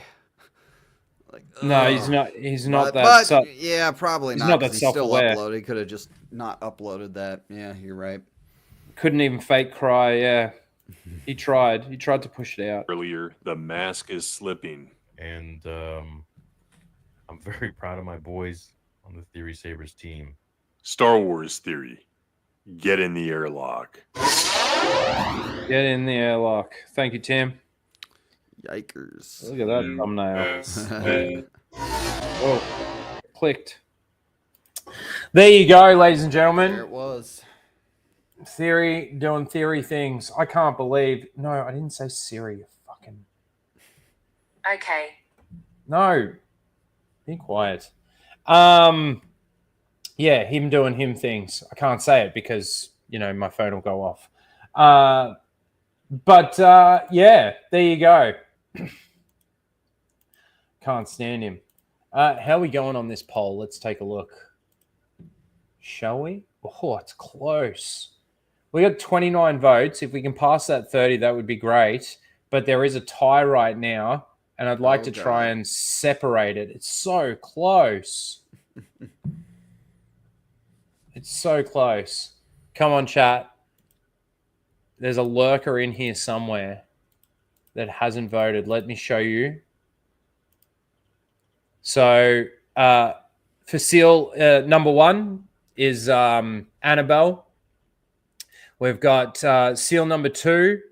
I don't even know. Kirkar. I don't know. Yeah. Yeah. Last Jedi. Liked it. Then grew to hate it because of YouTube, and then liked it on their own again. We got J.I. Acob pushing for that season 2 of Acolyte still. And we've got Star Wars Holocron saying that Rey is the Star Wars character of the day. Did we get that one more? Oh, we did. And it did split it up. All right, we're going to end the poll there. Thank you very much, everyone. We appreciate you. Oh, it changed just as I clicked end it. What did it end on? Oh, my God. Revote. Oh, my God. All right, with 33, we've got to take 2 it. versus 3. Yeah, we're going to take it. No, Give it's it like just a take minute. the draw. No, we'll take the draw. I can't. I've ended it. Oh, take the draw. Yeah, I got to take the draw. All right. Multi-winners. In last place with 21% of the vote was you, Annabelle. I'm sorry. You came last this week. In second last place, or you could almost say second place, with 24% of the vote was Star Wars Holocron. And the tie this week is number 2 and 3 with 27% of the vote between Kirkar and J.I. Acob. He hims. Yeah, because they're he hims. The he hims and the we got cis the member. cis. Yeah. Congratulations, you two. You are the dual seal of the week this week.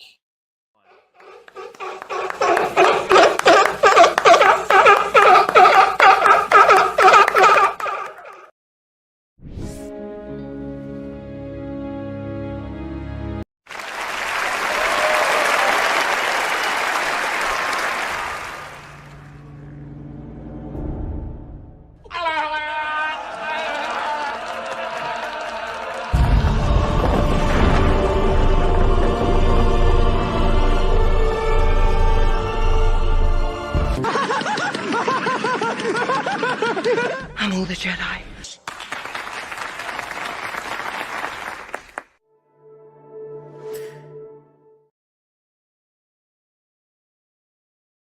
Do we do it?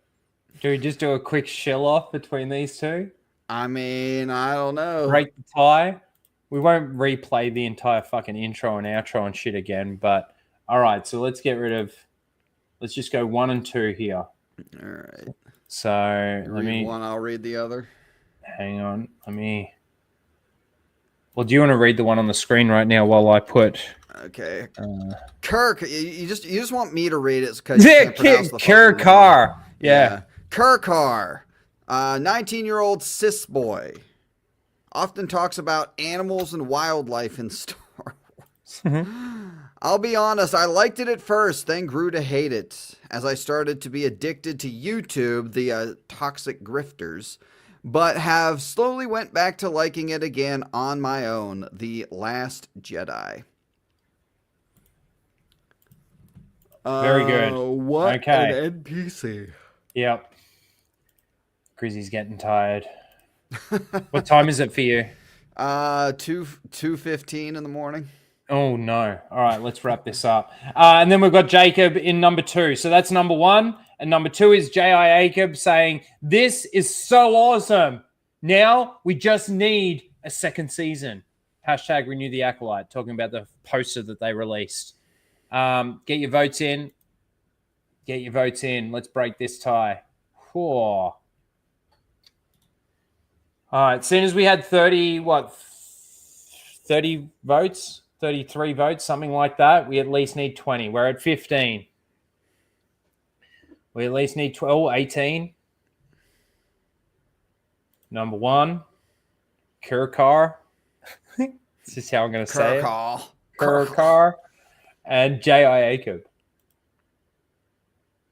It's surprising me. Oh, we got over the 20, but people are still voting. 24. I think it's obvious at this point in time, and I don't think there's any coming back from where we are. Yeah, go. Yeah, go. Oh, go ahead. I was just going to say, it looks like we'll end it there. 26 votes. Thank you guys for breaking the tie. 27. Trying to say the name. Yeah, Kirkar. So, in last place, Jacob, you lose again, buddy, with 29% Choke of speed the overall strikes again. choke Yes, speed, George correct. Lucas. Choke speed strikes again. Yep. And, of course, Kirkar with 70% of the vote wins. That's what we're going with. Fuck. Thank you. We'll at least give you a round of applause. There you go. There you go. That is it, guys. We are all done, all wrapped up for another week of Casual Rage. Next week, we've got basically the run-up to Andor, like not long after. What is it next week? The 18th, like It's the night before celebration. That's a fake celebration eve. Yeah. Yep. But Grizzy, thank you for coming on, dude. I really appreciate it. Thank you for having me. Thank you, chat. You guys were great tonight. Is there anything you've got coming up, or let people at least know where they can find you, even though they're probably already subbed? Yeah. Subscribe to the channel. We're live every Wednesday night for Shill watch-alongs, and we're expanding the brand. Got to go through the list looking for a video. Got to go through the list of Shills, find a video for hopefully this weekend. But gonna be expanding the brand here a bit. I'll have an announcement on that soon. So some more shit to look forward to. Awesome. Excellent. Everyone, if you're not subscribed, go and subscribe to Grizzy. He's doing great work. He's doing the Lord's work when it comes to Star Wars, revealing these fucking Shills. So again, thank you, dude, for coming on. As for me, it's just the usual stuff. You'll see me on, it's actually on Anna's channel this week for Flashcast. And then the following week is actually Easter, so I won't be doing Flashcast then. But I will be back for Casual Rage. And I got to work out how the fuck I'm going to watch this Acolyte show and get it to you guys as well. Not the Acolyte, the Andor show, sorry. Yep. Yeah. And also, too, of course, if you're not subscribed to the Gatekeepers Alliance, go and give them a sub too. But we appreciate you. All right. Thanks, guys. Thanks to the members. Thanks to the lurkers. Thanks to the rewatchers. Thanks to everybody who's here right now still. We appreciate all of you. And to the super chats, thank you for those. They really do help. And my hat is out, so thank you. I appreciate you putting some in the hat for me. We will see you guys next week. Bye-bye. Put a ticket in and make her name it gay! They came bounding over. Fuck off! Disney! You fucking cunt! A few minutes? Are you kidding? At the rate they're gaining? No, what is it? You have to shoot this. Traveling through hyperspace is like Dustin Crop's kid. Without precise calculations, we fly too close to a store. They're bounce into a supermarket and then... Yeah. Be a hell of a mess. What's that? Watch. You're losing your deflector shields. Go strap yourselves in. Be careful on the way out. Yeah, sure. I'm taking very caution. You go away. We bounced too near a supermarket?